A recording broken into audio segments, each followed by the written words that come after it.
am karamɔgɔ minnu bɛ malibugulakaw fɛ n'o ye karamɔgɔ Kalo Kulubali n'a ka jama bi u ka sɔrɔlenw an bɛ o yira aw la ka taa se bisu na nafila ma dɔgɔtɔrɔ ko kɛnɛya ko nasira ka taa se aw ka ayiwa fɛn min ye an balimamuso Madame Keita Aminata Traoré ale ka gadumaw ninnu de ye bakuruba kunnafoniya ye bi kɛnɛ ka min bɛ ka lase aw ma k'an ka sponsor officiel fo ka a waleɲuman dɔn a ka wulikajɔ ni a ka danaya dali an kan k'an dɛmɛbaga bɛɛ lajɛlen fo fɛn o fɛn farala an kan plateau in kan ni waati in na ka dugawu kɛ ala ka bɛɛ ka sugu diya o kɔfɛ Sherifila FM bɛ direct la an b'u fo k'u waleɲuman dɔn ka taa se bɔlɔlɔ sira kan Sherifila officiel maa minnu bɛ ka an lajɛ an b'u bɛɛ fo k'u bɛɛ waleɲuman dɔn bi ka baara minnu min don ɲɔgɔn bolo maa fɔlɔ o de ye Madame Konate Fatumata Konate maa filanan o de ye Kotim Zabre an b'u fo k'u waleɲuman dɔn o hukumu kɔnɔ an bɛ taa an fa n'an karamɔgɔ Seydi Cheikh Ousmane Barani Hayidara ka denbaya la Bangoni Jɛngɛnɛbu la k'an baw bɛɛ lajɛlen fo ka dugawu k'u ye ala ka an ɲɛmɛ u la o hukumu kɔnɔ an bɛ sɔrɔ ka na bisimilaliw la Fatumata Konate a bɛ di. Alhamdulillah baasi foyi tɛ yen. Baasi t'i la. Ni ala ta ma. Dakuruɲɛ kelen foli ka ɲɛsin lajɛbaga bɛɛ lajɛlen ma. Musayi Jalo an bɛ lajɛbaga ni lamɛnbaga bɛɛ lajɛlen fo Mali kɔnɔ Mali kɔ kan k'a ɲini ala fɛ kalo barikaba min n'an b'a kɔnɔna la hali bi kalo timɛ ala k'a nɔgɔya an bɛɛ lajɛlen an bɛ bato minnu kɛla kɔnɔ ala ka bato ninnu bɛɛ lajɛlen ala k'u ka ala kama an kira na su denw sɔli ala rasul wa salim ala ka o duwawu bɛɛ lajɛlen minɛ Kotim. Namusa. A bɛ cogo di. Alhamdulillah n bɛ ala tando. Baasi t'i la kɔnɔ. Baasi foyi tɛ yen nɔ. Dakuruɲɛ kelen foli ka ɲɛsin filɛbaga bɛɛ lajɛlen ma. An ka foli bɛ filɛbaga jama bɛɛ ye Mali kɔnɔ fo ka se Mali kɔ kan k'u danga na an ka émission kɛnɛ kan inchallah. O ɲɛna kosɛbɛ o hukumu kɔnɔ an bɛ sɔrɔ ka taa tafsir kɛnɛ kan an fana karamɔgɔ Seydi Cheikh Ousmane Barani Hayidara a ka misiriba kɔnɔ. Alhamdulillah Musayi Jalo an fa ni an karamɔgɔ Seydi Cheikh Ousmane Barani Hayidara ale ka tafsir kɛnɛ kan sura min n'o tun bɛ a bolo o de ye suratu Zumari an bɛ miniti 10 bɔ ɲɔgɔn na lajɛ o la ka segin ɲana inchallah.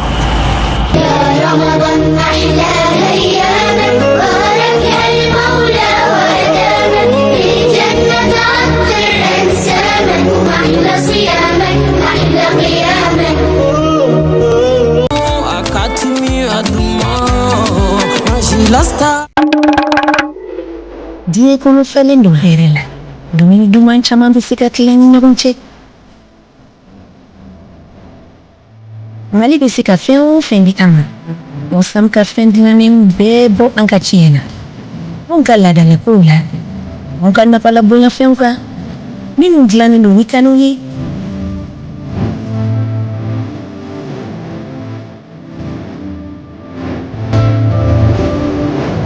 walasa k'i diyaɲe ko kɛ i kelen na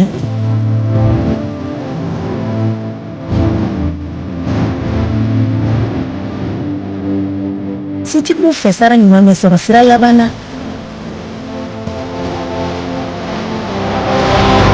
anw ka tiɲɛ kosɔn ni ta fan fɛ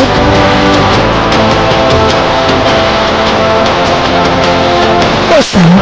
sabu anw bɛ wasa ka kɛ ɲɔgɔndenw ye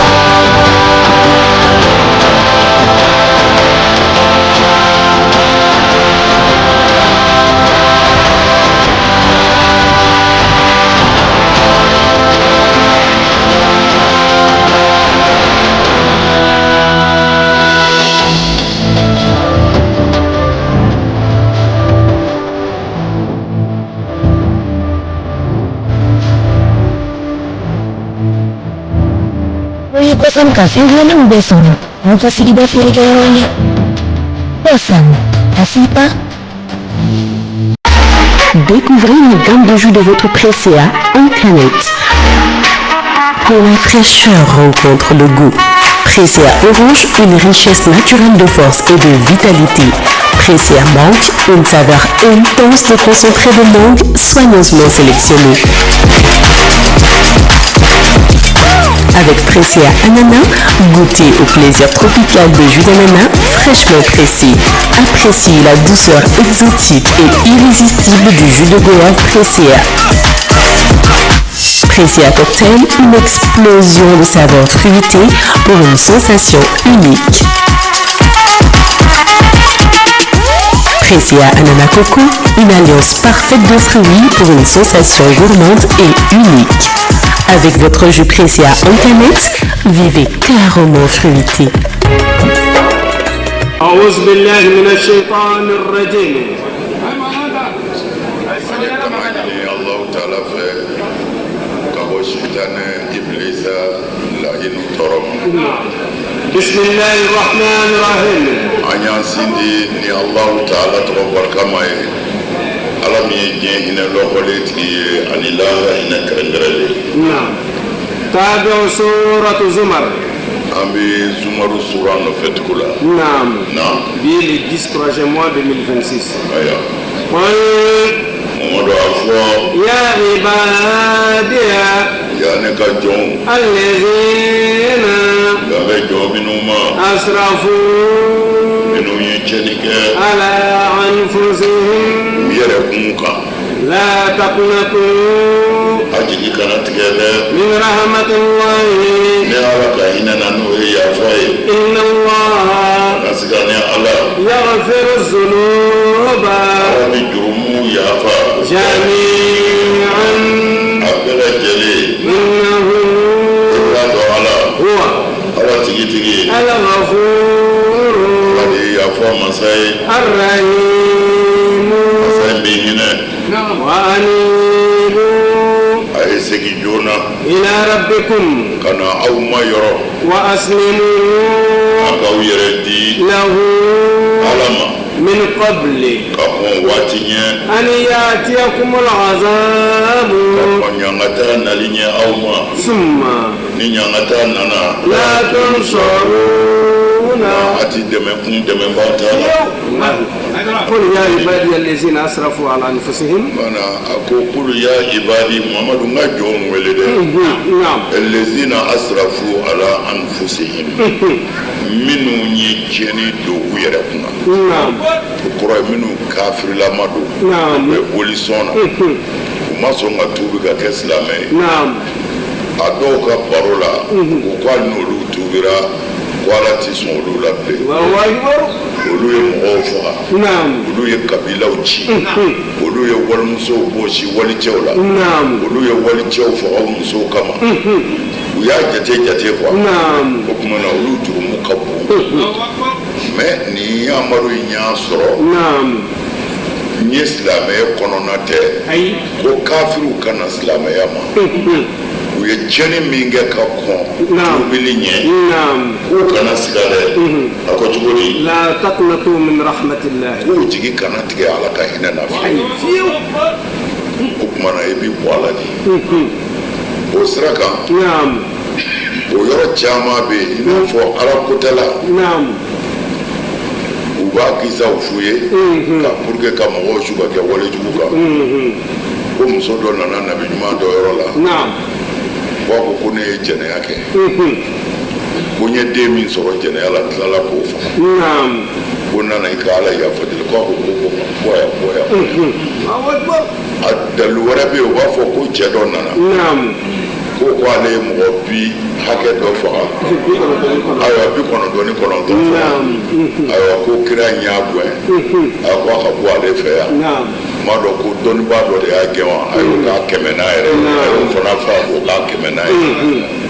Ayiwa u bɛ nin kuma ninnu fɔ. نعم. C'est-à-dire kumaw de don, siriw de don quoi. kosɛbɛ. Mais Ala ka hinɛ bɛ yen. نعم. Maa o maa n'i tubira. Yala maa min ye mɔgɔ 100 faga. نعم. K'u tɔɲɔ k'u faga. Hali n'a tigi bɛ segin. N'a nana ko a bɛ segin a kɔ. نعم. A bɛ ta u bolo de wa ou bien ba bɛ k'a la de. A bɛ bisimila. نعم. O kɔrɔ tɛ Ala yafara ma mais a kana dɔ wɛrɛ fa. والله. حقنا للدماء. نعم. Fo ka nin yɔrɔ ninnu faamu sariya bolo. Sariya t'i tasijiw ka kɛ walejugu kan. Mais sariya b'a ɲini don o don ka walejugukɛla bɔ walejugu la. Lahara ni Ala b'a tɔ ɲɛnabɔ. Mais sariya t'a fɔ an ka mɔgɔ jugu to mɔgɔ juguya la ko Ala banna na. Non, n'a tora yen toujours a ka tɔɲɔ ni dansago bɛ se maa wɛrɛ ma. O kumana n'a ko a b'i bɔ a b'a tɛgɛ minɛ. Mais tɛgɛ in bɛɛ bolola a tɛ bolola sa Ala de b'o dɔn. Parce que ni aya in yɛrɛ la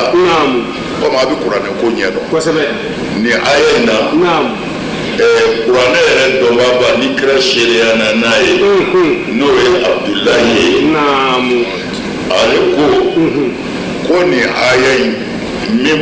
ale ka kuranɛ na ale b'a fɔ de ala anfusihim la taqnatu min rahmatillahi inna allaha yaghfiru dhunuba jami'an liman yasha. O de tugulen bɛ aya in na ale ka kuranɛ na a tugulen don ala de ko liman yasha a bɛ faamu o tuma na o ye Abdulahi comme ale tun ye kuranɛ dɔnbaba ye ale b'a ale dɔn kosɛbɛ alakira Abdulahi ibn Mas'ud alakira seereyara ni a ka kuranɛ dɔn ye quoi o tuma na nin bɛ Tabari de kɔnɔ tafsir Tabari ale ko a tun bɛ Abdulahi ibn Mas'ud o don ka kita kuranɛ kɔnɔ de liman yasha ko o de b'a la mais nin bɛ kuranɛ yɔrɔ wɛrɛw la a bɛ yɔrɔ wɛrɛ caman na liman yasha ni maa min ye ala ja de a bɛ yafa ni maa min y'a ja o tuma na n'i ye jugumu kɛ ko ala bɛ jugumu bɛɛ yafa liman yasha ala bɛ yafa maa ma ni maa min y'a ja mais e y'a ja wa e m'a ja wa e b'o dɔn liman yasha fana a bɛ se ka yɛlɛmɛ tuguni ka kɛ tafsiri wɛrɛ n'a ye maa min ja ala bɛ yafa maa ma n'a ye maa min ja n'i seginna kɔ ka nimisa ka bɔ i ka jurumu na ni jurumu hakɛ ma don ka hakɛtigiw ka hakɛ segu a banna a y'a janto nin yɔrɔ ninnu na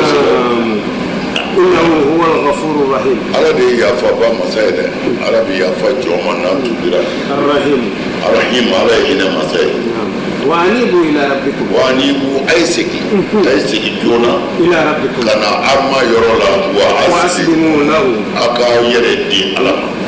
من قبل أن يأتيكم العذاب يعني نعمتا كنا أوما ثم لا تنصرون من نعمتا ننا دبابا على كان نعمتا ولباتي ما شئت سيكون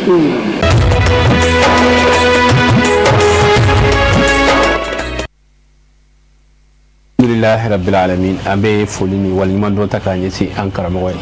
an bɛ Bangoni Jamuɲɛbugu la alhamdulillah i b'a fɔ an bɔra ka jaw ye cogoya min na an fa ni an karamɔgɔ Seydi Cherif Ousmane Madame Haidara ale ka tafsiri kɔni walawalali dannen don i ma ye kɛnɛ yɛrɛ kan an ka karamɔgɔba caman jaw tɛmɛtɛmɛna minnu bɛ taa ka t'u yɛrɛ lakɔkɔ yen nɔ o bɛɛ b'a jira k'a fɔ baara min don fɛn nafamaba de don an bɛ dugawu de kɛ dɔrɔn sini kɛnɛ laban na ala k'o di ala ma a bɛ sira fɛn min ala k'a kisi o ma ale ka tafsiri kɛlen kɔfɛ a ka gɛlɛn k'a fɔ k'i bɛ walawalali wɛrɛ k'a la tugun a yɛrɛ bɛ min fɔ o wasara inshallah ala ka faamuyali ko ɲuman di ala ka o dugawu minɛ an bɛ fɔ k'i waleɲuman dɔn k'an ka reporter fo Ustaz Adama Jawara ka taa se Ibrahim Kulubali Baba Keita ani Abdulahi Sogodogo an bɛ fɔ k'u waleɲuman dɔn an bɛ sɔrɔ ka na sunkalo kunnafoniya la Kotimi inshallah Ustaz Jalo sunkalo kunnafoniya la bi sunkalo kunnafoniya kɔnɔna la an bɛ ka kuma bolola baara dɔ de kan an ka balimamuso ani an ka Seyida Fatimata Konate a n'a ka jatala ye min sɔrɔ an ka cɛ k'o lajɛ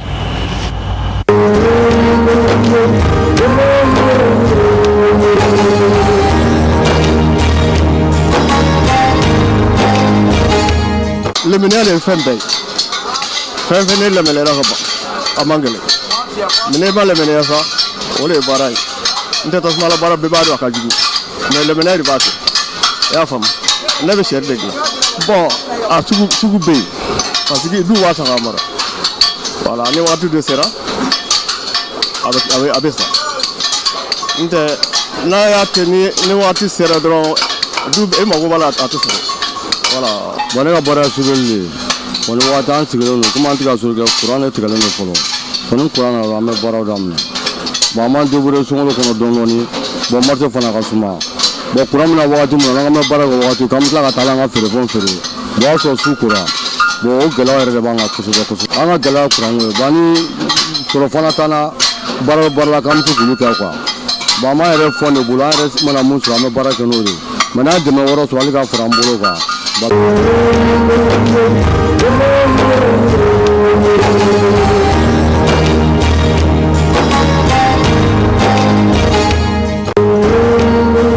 foli ta ka ɲɛsin an ka suguni kura mɔgɔw ma kɛrɛnkɛrɛnnenya la fɛn min ye nɛgɛ baarakɛlaw ye ka dugawu kɛ halisa ka ala ka yiriwaw kɛ an bɛ nɛgɛtigiw fɛ saya yɛrɛ bɔra ka ye nin sunkaloba in kɔnɔna la nin tasuma fintɛni na ni limaniya tɛ a baara kɛ man nɔgɔn dɛ a n'a kɛ numu de don nin tɛ foyi kɛ numu na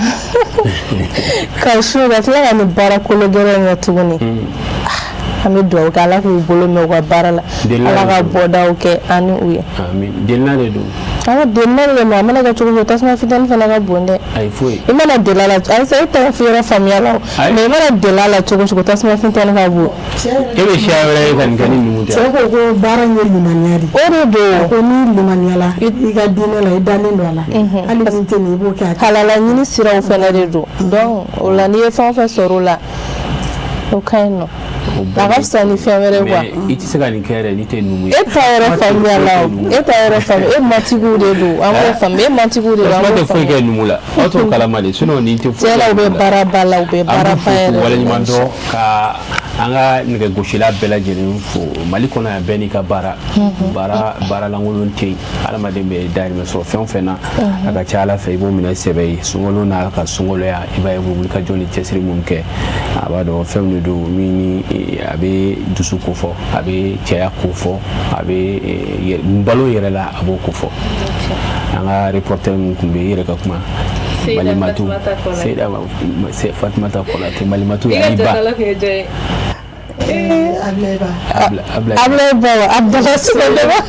Ablaye Ba fo Burkina Ablaye Sogodo ala seda ala Filibai ala wulikajɔw la ka fara ka jata la Abdoulaye Sogodo a bɛ k'a fɔ k'ale taara yen k'a ma nɔgɔya dɛ k'i bali yɛlɛma k'i se bɛ tigɛ nɛgɛ dɔ la mais min fɛ nin bɛɛ de b'a kɔnɔ an bɛ dugawu kɛ seda ye ala ka ni sen tigɛ o tɛ o hukumu kɔnɔ an y'a fɔ aw ye bi hadisul iftar kɛnɛ kan an ka karamɔgɔba min b'an bolo o de ye ustaz Dirisa Sangare ale tɛ maa dogolen ye fɛn o fɛn bɛ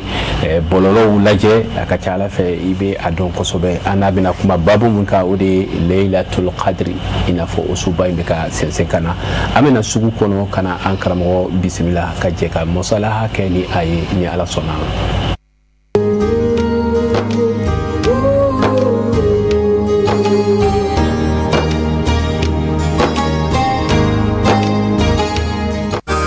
ayo ka fara ɲɔgɔn kan ani jɛnɛ waati dumanw kɛ tɛnɛmɔgɔlen ani bilisi ɲɔgɔnna kɔnɔna la minnu b'an ka foli to ka di bɛɛ bilasira aw ka nin waati duman ninnu bɛɛ la sumani fara ɲɔgɔn waatiw la belebele dɔ ye a y'aw tagama ɲɔgɔn kɛ ka di ye ka di a ka di de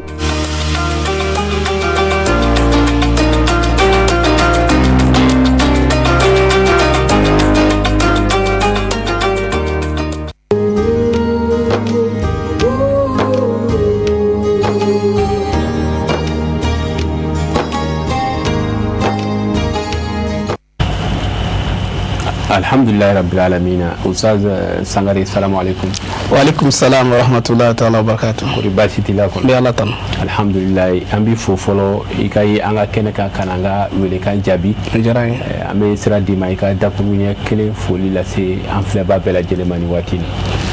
أعوذ بالله من الشيطان الرجيم بسم الله الرحمن الرحيم اللهم صل على سيدنا محمد وآل محمد وسلم أما بعد السلام عليكم ورحمة الله وبركاته an filɛbagaw aw denkɛ don aw ka kalanden don Idrissa Sangare Ayatullah ka bɔ Bamako Guana ala deli faamuya ko ɲuman ala ka dɔn anw ma kana aw ka wele kan jaabili kɛnɛ kan inshallah Ayatullah an b'i fo k'i waleɲuman dɔn mɔgɔ minnu bɛ bɔlɔlɔ suit nin tɔgɔ in de dɔnnen don kosɛbɛ kosɛbɛ n'o ye Ayatullah ye an bɛ dugawu kɛ i ye ala k'a ni dɛmɛ o hukumu kɔnɔ an bɛna kuma suba min kan Laylatul Qadri an karamɔgɔ Laylatul Qadri su jumɛn de don mun de kofɔlen don su in kɔnɔna na an bɛ su in kunbɛn cogo di alhamdulillah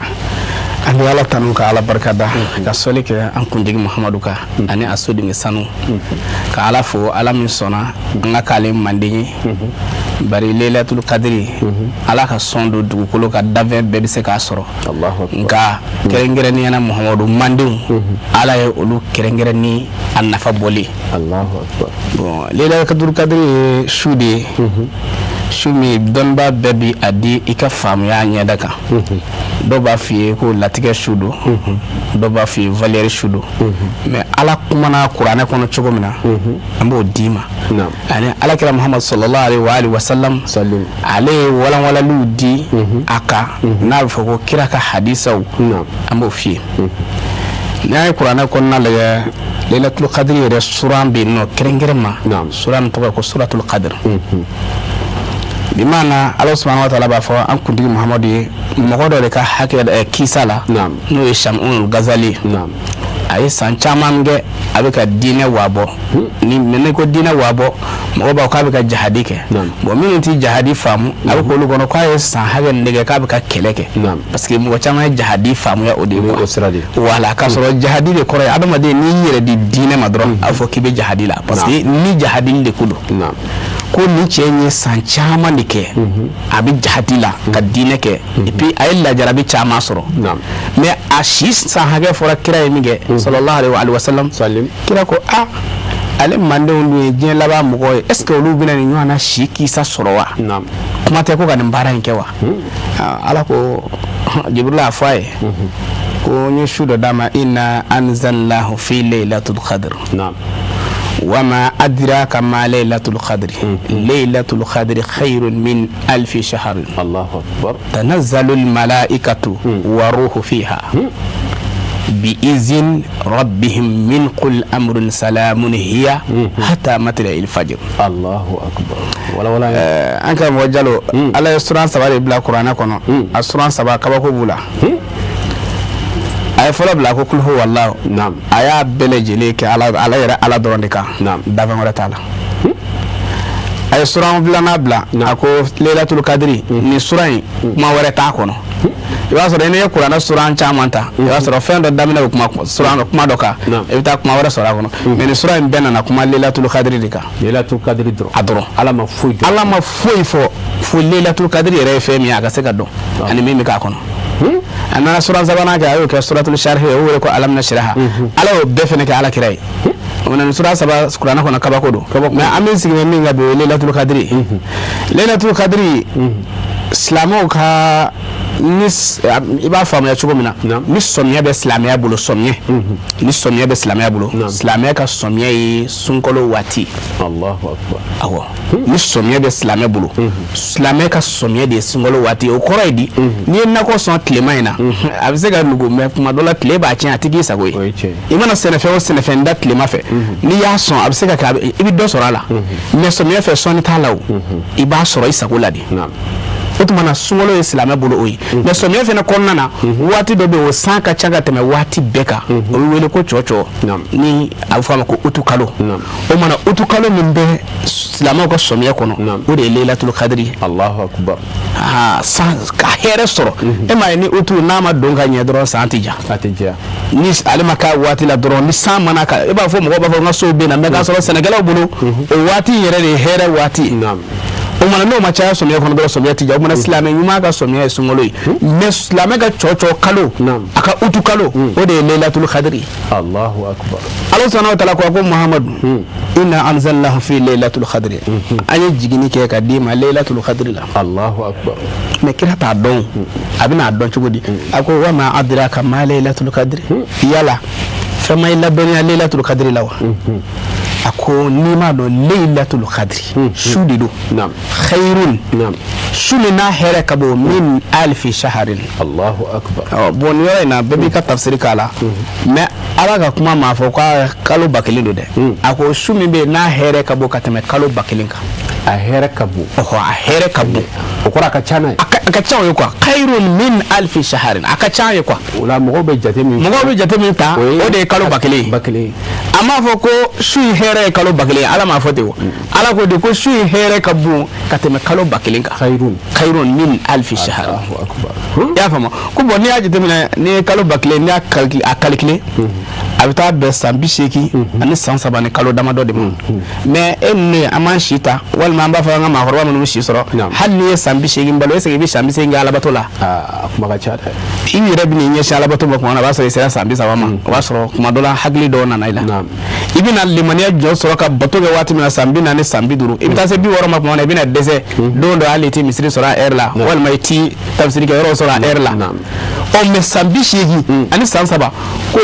e ka nin su kelen sɔrɔ misaliya la Lailatul Qadr na Ala y'a di maa min ma i ye tamaro kelen di mɔgɔ ma ni ye exemple de ta tamaro kan i ye tamaro kelen di maa ma a bɛ i n'a fɔ i ye san 80 ni san 7 kɛ diɲɛ don o don i bɛ ka tamaro di adamadenw ma su kelen tamaro den kelen a su kelen la ni mɔgɔ min ye nafila jɔ ko kelen seli a bɛ i n'a fɔ e ye san 80 ni san 7 kɛ walima a bɛ se ka caya o ye komi o de min dugumata de dir'i ma i y'a faamu an duguma wala o ti kayirun tɛ hɛrɛ o kɔni y'a dugumata de ye quoi a dugumata de dilen filɛ e ma ça fait quoi a bɛ i n'a fɔ mɔgɔ min ye nafila kelen seli a la walima i ye ɲumanya kelen kɛ Ala ka jɔn dɔ ye karamɔgɔkɛ n ko silamɛ ka Lailatul Qadr kelen ye ka 2 ye ka 3 ye ka tila ka taa e kɛ jahanɛmɛden ye e yɛrɛ kan k'i yɛrɛ ɲininka o Ala ka yafa de dayɛlɛlen don a la baara ɲumankɛlaw ye a su Lailatul Qadr Lailatul Qadr su Ala subhanahu wa ta'ala ko a hɛrɛ de ka bon mana dan tɛ hɛrɛ la quoi mɔgɔ bɛ fa tɔɔrɔ de la mais maa tɛ fa hɛrɛ la maa tɛ fa hɛrɛ la dɛ o tuma Ala de ko hɛrɛ ka bon o mana ni hɛrɛ bonyana ka ban dɔrɔn ko bɛɛ banna Ala subhanahu wa ta'ala ye nin de fɔ Alakira ye ko khayrun min alfi shahr a ko a su la tanazzalul malaikatu a ko malikaw bɛ jigin mɛlɛkɛw bon malikaw ye jɔn ye kuma de bɛ yen Ala subhanahu wa ta'ala ni arabu ka jateminɛ malika yɛrɛ silamɛya b'a d'i ma ko dafɛn dɔw don malika ye Ala ka marafɛn dɔw de ye o ni anw tɛ kelen ye mɔgɔw tɛ marafɛnw don dafɛnw don Ala tɛ Ala denw tɛ mais o ni adamaden tɛ kelen olu exemple min bɛ se ka d'i ma ni sɔrɔdasiw taara kɛlɛkɛyɔrɔ la ɲɛmɔgɔ mana fɔ a y'a ci u b'a ci n'a ko a y'a jɔ hali n'u bɛ fa a bɛ jɔ bon mɛlɛkɛw bɛ Ala ka yamaru la ni a k'u ka min kɛ dɔrɔn u b'a kɛ de olu tɛ Ala sɔsɔ quoi anw de b'a fɔ mɛlɛkɛ jugu walima mɛlɛkɛ ɲuman la mɛlɛkɛ de bɛ Ala bolo a hinɛ mɛlɛkɛ a tɔɔrɔ mɛlɛkɛ a bɛɛ bɛ ale Ala ka yamaruya dɔrɔn de bolo i y'a faamu o tuma Ala ko malikaw bɛ jigin a la mais Ala tilala ka jumɛn tugu a la ko wa ruhu fiha nin yɔrɔ in de ka bon kosɛbɛ wa ruhu fiha o fana bɛ nansala o bɛɛ bɛ Lailatul Qadr kɔnɔ bon wa ruhu fiha tafsirikɛla dɔw ko ruhu ko fihi Jibril mais Ala ye Jibrila tɔgɔ dɔn Ala ye kuranɛ di Jibrila ma ka na Jibrila b'a la o tɛ fɔ bilen min yɛrɛ nana di dɛ min nana di kira ma a n'a mandenw ma o ye Jibrila de mais Ala ko malikaw bɛ jigin ka tila ka fɔ wa ruhu fiha ko uruhu yɛrɛ b'a la bon uruhu yɛrɛ dugukolo kan i ye silamɛ o tɛ silamɛ o adamadenya recherche ma se ka fɛn min dɔn ka se a dan na o de ye uruhu ye mɔgɔw ma se ka dɔn uruhu yɛrɛ wala uruhu yɛrɛ ye min yɛrɛ ye non o tɛ yen a kɔni fɔra k'ale b'a la o kumana bɛɛ b'a deni i ka tafsiri dɔw ko uruhu ye malika de ye malika don Ala subhanahu wa ta'ala ye malika tɔw bɛ ka condition d'ale ma ko lahara jɔn don ale kelen de bɛna dafɛn bɛɛ minɛ a bolo tan dɔ dafɛn bɛɛ bɛ a bolo tan dɔ uruhul azam u b'a wele ko uruhul azam k'o don de ko satana b'a fɔ fala talumuni wa lumu anfusakum ko dɔ b'a sɔrɔ Ala ka se tɛ bilen dɛ la o b'o sanfɛ o ni ye Ala kelen k'a ka dafɛn dɔ kɛ ka dafɛn bɛɛ minɛ fɛnɛ k'o jɔ ta Ala ka dafɛn kelen a bɛ se ka jinɛ min dara kabini dugukolo dara adamaden min dara fɛn o fɛn tɛmɛna n'o bɛɛ bɛ taa jɔ kɛnɛ kan ko uruhu b'a bɛɛ minɛ ta o mana Ala ko uruhu in fɛnɛ k'o bɛ na Lailatul Qadr la mais ni faamuya tɛ aw bɛɛ bɛ min bolo o bɛna k'u ya cogo di e ɲɛ bɛ ne sigilen la ne bɛ télé kɔnɔ mais e k'i ka télé ci ta i tɛ ne ye dɛ voilà ni Ala ko nin fɛn in min na yan a kana bonya hakɛ ma Jibrila ka bɔ dugukolo ma mais Ala de b'a koron k'a bɛn dugukolo ma ni kiraw b'a ye a bɛ ci fɔ kiraw ye o bɛ taa sinon n'a y'a kama fɛ a tɛ ko a bɛna dugu min na a tɛ k'o la o a ye exemple ye k'a d'i ma dɔrɔn i bɛ ne sigilen ye télé kɔnɔ Ayatulayi a filɛ nin ye direct la Serifila TV yɛrɛ la mais i yɛrɛ b'a dɔn a bɛ kuma na o waati kelen in fɛnɛ na mais n'i ye télé ci i t'a ye mais i yɛrɛ dun b'a dɔn k'a tun bɛ yen o kumana Ala subhanahu wa ta'ala ko uruhu bɛ na a bɛna mun kama ɲumankɛla minnu bɛ dugukolo kan Ala k'an kɛ ɲumankɛla ye n ko Ala k'an kɛ ɲumankɛla ye bon adamaden n'i kɛra ɲumankɛla ye dɔrɔn foyi t'o kɔfɛ parce que kiraw ma ci kana foyi kama ɲumanya in de kɔ quoi ɲuman Lailatul Qadr yɛrɛ nana e m'a ye tɔɔrɔ ma fɔ a la o Lailatul Qadr tɔɔrɔ fɔra la a fɔra de ko hɛrɛ wala hɛrɛ ye ɲumanya de ye o tumana jɔn kan ka ɲumanya kɛ cogo min na jɔn kan ka ɲumanya sɔrɔ cogo min na i si dɔgɔyalen i si bannen ka sin ka ala ka yafa sɔrɔ don kelen ka sin ka ala ka hɛrɛ sɔrɔ den kelen sunkalo nin ba in ni sunkaloba in ka sin ka a nafa bɛɛ sɔrɔ don kelen Laylatul Qadri b'a kɛ Allahu akbar awɔ mais su jumɛn don kuma de bɛ o mana alakira sallallahu alaihi wasallam a b'a fɔ a y'a ka kumaw na Laylatul Qadri ko kan a ko man qama ramadana imanan wa ihtisaban ghufira lahu ma taqaddama min zanbi Allahu akbar a ko ni maa min ye sunkalo jɔ ni hɔ ka jɔ parce que kira kelen k'a fɔ ko Laylatul Qadri ye 27 ye o bɛ maa caman kunkolo la o y'a sɔrɔ an caman pɛrɛnnen don an bɛ ka su 27 ni kɔnɔ mais kira b'a dɔn n'ale y'a to ten an perdu o parce que don kelen ma fɔ mais exemple de dira a dɔ la k'a ka ca la a bɛ kɛ nin mais a nana mun fɔ a ye a ko man qama ramadana imanan wa ihtisaban ghufira lahu ma taqaddama min zanbi Allahu akbar ni maa min ye nin sunkaloba in jɔ ni ala danaya ye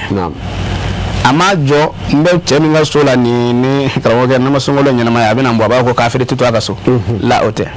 n bɛ du min kɔnɔ nin n ka madamu diinɛ ka d'ale ne ma sunkalo ɲɛnama ye a bɛna fɔ k'a tɛ n ka furu la o tɛ walima ne yɛrɛ cɛ tɛ kafiri fɛ na ne ma ɲɛsin sunkalo ko in ma n bɛna nege bɔ a la o tɛ bali imana ni ala yɛrɛ danaya ye k'a dɔn ko ala yɛrɛ de ye ne da ale batoli kama wa ala de bɛ ne sara ne bɛ sunkalo kɛ n'o de ye tile bɔlen don tile bɔnda o bɛɛ ye kuma ye mɔgɔ dɔw bɛ irisi jamana na nɛnɛ bɛ ne k'olu faamu o tɛ se ka sun ye ala danaya ye sunkalo ɲɛnama ye ala danaya ye o tuma na man qama ramadana ni imanan ni ala danaya ye mais ala danaya bɛ mɔgɔ dɔ la a dalen don ala la mais kira tilala ka yɔrɔ dɔ tugu a la o de kosɔn an karamɔgɔ ye san 40 kɛ a bɛ ka wajibi k'o kan bani Sherif Usman Madan Haidara hafizahullah ala ka n'a kɔlɔsi amin ala ye kira jumɛn tugu a la a ma da imanan ma wa ihtisaban yɛrɛ fɛsɛ cɛ o de ka gɛlɛn o ka gɛlɛn awɔ silamɛya yɛrɛ kɔnɔ min ka gɛlɛn dɔrɔn de y'o ye n bɛ dumuni min kɛ n b'a ɲini cogo di n bɛ ka sɔrɔ min kɛ n b'a ɲini cogo di n ka ɲɛnamaya n bɛ diinɛ kɔnɔ n ka kan ka diinɛ kɔlɔsi cogo di o yɛrɛ fɛsɛfɛsɛ de y'o wele ko jogo ɲumanya wa ihtisaban k'i yɛrɛ minɛ a fɔra ko ko o ko man di ala ye ka se k'i yɛrɛ minɛ ka bɔ o la o de ye wa ihtisaban parce que mɔgɔ dɔ dan bɛ ala la mais sɛtana b'ale poronporo ale kɔni da sunkalo sera ɲinɛ sunkalo n ka gɛlɛn dɛ jamana ka gɛlɛn dɛ ale ka ɲɛnamaya bɛɛ bɛnnen don o ma mais a mana sɔrɔ fan o fan ale bɛ tɛmɛ n'a ye kira k'o tɛ dɛ wa ihtisaban i yɛrɛ fɛsɛfɛsɛ kan'a kɛ dɔrɔn k'i da ma ala la ye ten dɛ maa ti maa da ala la ala yɛrɛ de ni jɔn cɛ o bɛ ala ye mais wa ihtisaban kiraw nana o de kama nin kɛ nin to nin kɛ nin to i bɛ nin yɔrɔ min imanan maa ti maa da ala la i janto yɔrɔ la a tun de filɛ ka f'i ye maa si tɛ maa da ala la jagoya tɛ maa da ala la ala yɛrɛ de b'a dɔn bila a ka jɔn na mais ala bato cogo nin bɛ mɔgɔ ma nin tɛ bɛn mɔgɔ ma nin bɛ ala ma kiraw de nana ka na an galaw la o de bɛ wele wa ihtisaban kira ko ni maa o maa y'a yɛrɛ fɛsɛfɛsɛ sunkalo kɔnɔ k'i ka kɛta dɔn k'i ka fɔta dɔn k'i ka yeta dɔn ko ghufira lahu ma taqaddama min zanbi billahi sunkalo kelen Laylatul Qadri kelen min b'a kɔnɔ ko ala b'i jurumu yafa nin jurumu qualité ye nin qualité o bɛɛ ye kuma wɛrɛ ghufira lahu ma taqaddama min zanbi ala yɛrɛ de bɛ tuubi nɔgɔya ma k'i yafa ka b'i jurumu na o ma nin bɛɛ bɛ mun kɔnɔ sunkalo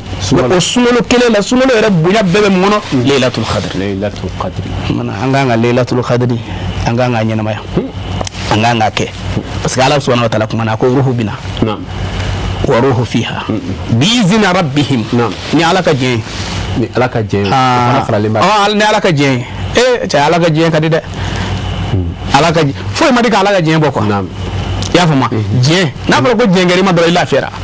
karisa o ye tun ye mandat d'a kan koyi mais pourquoi ne ko k'a jɛn'a ma hakili sigi bɛ na o tuma na mɛlɛkɛ ninnu bɛ na ni ala ka diɲɛ de ka diɲɛ jumɛn bɔ a jurumu a ye minnu kɛ a ye adamadenw ye kalo 11 a y'a don da a y'a bɔ tan mais ala nana limaniya dɔɔni d'i ma ka bɛn nin kalo in ma i ye ala yafa deli a tiɲɛ yɛrɛ kan ala nana limaniya dɔɔni d'i ma i hinɛna ala ka jɔnw na tiɲɛ yɛrɛ yɛrɛ la k'a sɔrɔ namara t'a la fiyewu a filɛ dɛ ala ko ne jɛna o ma e de ko ala kira ko sallallahu alaihi wasallam a ko sunkalo bɛ tila ka taa o tilayɔrɔ 3 ma tile 10 fɔlɔ ala bɛ hinɛ o la o hinɛ kɔrɔ ye di k'a bɛna taa dɔn ko a bɛna ko kalo zira dina musaka sɔrɔ ala bɛ hinɛ na i balimakɛ dɔ bɛ sin ka i sɔn ten walima i teri dɔ bɛ sin ka hakili to i la ten cɛ a bɛ n'a fɔ gɛlɛya b'e la dɛ cɛ malo bɔrɛ kelen filɛ i tɛ taa n'o i ka so sukaro dɔ filɛ i tɛ taa n'o i ka so ala hinɛ n'i la o mana ko tile 10 filanan al-maghfira k'o ye ala ka yafa ye o yafa fɛnɛ kɔnɔna na o tuma dɔ la a b'a sɔrɔ sunkalo mana tile 10 sɔrɔ sa limaniya bɛ n'i la hali t'i ɲinɛ ka ji min bilen o la ala bɛna yafa dayɛlɛ i ye sisan tile 10 sabanan o de ye kan hɔrɔnlen o de bɛ diɲɛ ka bɔ k'a diɲɛ an ma a ye jurumu minnu kɛ ne ala jɛna o ma ne de bɛ se k'a yafa dafa o de kan hɔrɔnyali kan hɔrɔnya juru min kun bɛ kan na a bɔra i kan na jɛngɛr'i ma juru min kun b'i la jɛngɛr'i ma Lailatul Qadr bɛ tile 10 laban kɔnɔ ka caya kira ko ten ka caya n'o a bɛ se ka kɛ sunkalo dɔw bɛɛ ye o de la kira y'i préciser kan ko a ye sunkalo ɲɛnamaya n'a ye sunkalo ɲɛnamaya Lailatul Qadr i b'a sɔrɔ ala k'a d'an ma ala k'an bɛn a ma ni bɛn'a ma dɔrɔn i lafiyara o ɲɛnɛkɛ ɲɛnamaya kɔnɔ fɛn minnu fɔra lafiya b'a kɔnɔ dɛ ko in yɛrɛ bɛɛ ye lafiya de ko in bɛɛ ye lafiya de mais lafiya tɛ sɔrɔ ten farikolo bɛ sɛgɛn de lafiya bɛ sɔrɔ ka na maa maa y'a ɲini k'i bɛ lafiya sɔrɔ ten nkalon don a fɔra Lailatul Qadr k'a bɛ 27 kɔnɔ an b'o kɔnɔ n'anw y'o kɔnɔ an ka nin nafilaw bɔ walima an n'an ka sarakatiw bɔ i bɛ fili la o kira Muhammad sallallahu alaihi wasallam ko a ka ca la ko Lailatul Qadr bɛ kɛ sunkalo kɔnɔ ka bɛn witiri de ma o y'a ɲininka ko witiri ye jumɛn ye a ko fɛn minnu bɛ yen nɔ ni kelen kelen don misaliya la a tilama di a dɔ ye ko kalo tile 21 a dɔ la k'a bɛ se ka kɛ Lailatul Qadr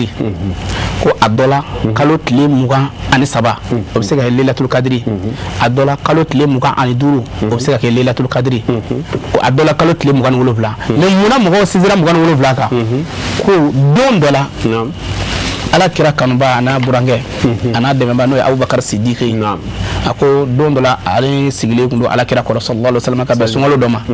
a ko siɲɛ 3 26 don siɲɛ 3 jama sigilen ko kira b'a fɔ Abubakar a y'a jan don Lailatul Qadr la ko f'a jiginna u kɔnɔ ko u y'a fɔ ko su in na don mais n'a ko su in na don bonya min fɔra kɔnɔ est ce que su in na kɔfɛ hali silamɛw bɛna sun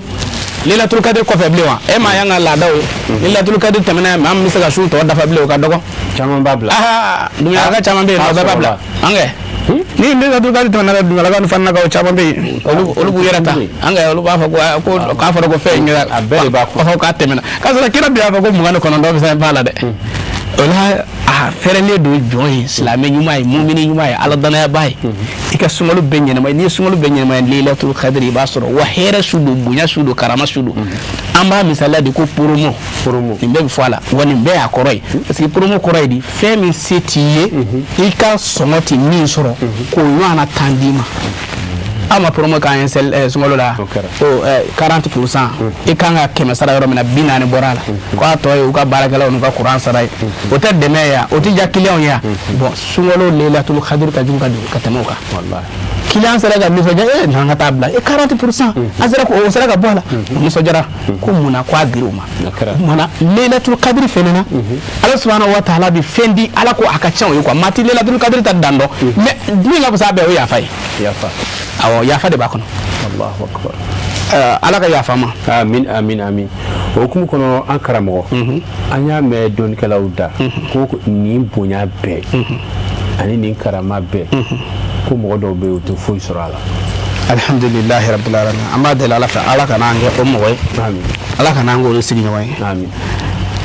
ni sunkalo bonya fɛn fɛn fɔra sisan kɛrɛnkɛrɛnnenya Lailatul Qadr bonya fɛn fɛn fɔra sisan jamakulu damadɔ fɔra olu sen t'a la u tɛ foyi sɔrɔ ayi non olu bololankolon bɔlen de don ayi n'u sunna n ko sun bɛ kɛ ni kira ka yamaruya dɔw de n'i ko ko kira ka ko dɔ tɛ tiɲɛ ye dɔrɔn o kɔrɔ ye k'e bɔra la o Allahu akbar mɔgɔ bɛ sun k'a sɔrɔ i bɛ kɔngɔ lamini na o n ko sun dabɔra de ko i bɛ siran ala ɲɛ ala ye fɛn minnu fɔ k'o ma d'ale ye n'e y'o kɛ o kɛba ye o kɔrɔ ye k'e de tɛ siran ala ɲɛ o mana sunkalo in na walima Lailatul Qadr in na a fɔlɔ an bɛ kuma minnu fɛ ka caya an balakaw ye muso muso a problème fanba a problème fɔlɔ a fɔlɔ fanba de ye olu ye quoi parce que olu ka datigɛ dala bɛ daminɛ kabini sunkalo ɲɛkɔrɔla la sani magɛ ziw nana ne ka cɛ nana ni zi ye nin ta mana n'a ye sɛbɛn ninnu ye sen da an bɛ datigɛ dala daminɛ o y'a sɔrɔ a ma foyi k'a la a bɛ datigɛ a dala datigɛ dala ba nin tɛ Lailatul Qadr la Allahu akbar mɔgɔ minnu kɛmɛ k'u datigɛ ɲɔgɔn Lailatul Qadr kɔnɔna non e kɔni b'a fɔ an taara bani fɛ an taara farigu fɛ an taara tulɛ kɛ wajibi kɛyɔrɔ la i taara kɔni mais i taara o kuma na i taara i ni sinamuso bɛ kuma na wa i taara i datigɛlen don i buramuso la wa i voisin bɛ yen nɔ i datigɛlen dɔ la a ye ɲuman na kansinamuso min bɛ yen i bɛ ka kuma fɛ wa yanni i ka taa wajibi kɛyɔrɔ la i tɛ kuma olu fɛ fɔlɔ parce que wajibi kɛla ko k'i ka kuma olu fɛ ko datigɛ dala man ɲi o kɔrɔ ni I kɛmɛ k'i datigɛ ni bɛ k'i datigɛ ala ka jɔn dɔ la k'a sɔrɔ sariya ka hakɛ tɛ a bɛ fɔ a ka ten k'a sɔrɔ sariya ka hakɛ tɛ I k'a dɔn Laylatul Qadri I sen t'a la parce que sariya ka hakɛw bɛ yen ni adamaden ye ala ko ta qualité dɔ la n'i y'a ladi ni ladiri t'a fɛ ne y'a dɔn ko ni e y'i kɔniya a la I tigɛ a la k'o de bɛ k'a sababu ye I bɛ se k'a to yen o bɛ ka mɔgɔ dɔw fura o ye adamaden dɔw bɛ yen nɔ foyi ma jugu ma diɲɛ kɔnɔ k'i datigɛ o la n'i datigɛ o la olu t'a dɔn u bɛ sanfɛ u bɛ duguma olu fura ye o ye quoi mais an y'u ka adamadenya ɲɛngoyaw kama ten nin bɛ karisa bolo walima nin b'a cɛ bolo ni a denw ye nin gɛnna ka I datigɛ adamaden dɔ la silamɛ dɔ la mumini dɔ la k'a kun foyi t'a la fo e yɛrɛ diya ye ko sariya ta tɛ Laylatul Qadri min bonya min fɔra kɔni e kɔni da bɛ k'a su I ye dumuni kɛ walima I y'i sen yaala ka taa wajibi kɛ yɔrɔ dɔ la ɲɛ tɛ ayi malakɛ Ruhul Azam yɛrɛ bɛ tila ka ciw la fajiri kɛnɛ cilen ka taa k'a sɔrɔ e tɔgɔ tɛ lisi min kan ka taa ni kisi b'o kɔnɔ e t'o la non I t'o la o Ruhul Azam ma ko bizina rabbihim milkul amr fɔra ko salamun hiya hatta matla'il fajr o kɔrɔ o bɛɛ kun ye su in b'i bolo I tɛ yafa a tigi ma wa su in b'i bolo k'a daminɛ a fitiri la fo ka taa se a fajiri kɛnɛ cili ma su in de b'i bolo su in b'i bolo I bɛna mun de kɛ I bɛna yafa Ala ka jɔn ma wa kɛlɛ b'i ni minnu cɛ I bɛna yafa o ma wa a ye yafa ɲɔgɔn ma ka datigɛndala dabila e m'a ye kira sallallahu alaihi wa sallam u b'a fɔ i ye ko kira ka kabako kira ka kabako min ka bon kabako bɛɛ ye kabako kelen min ka bon a bɛɛ ye kira ye kabako ka dugukolo kan min ka bon a bɛɛ o de ye kelen wa min ka fisa a bɛɛ ye o fana y'o fɛn kelen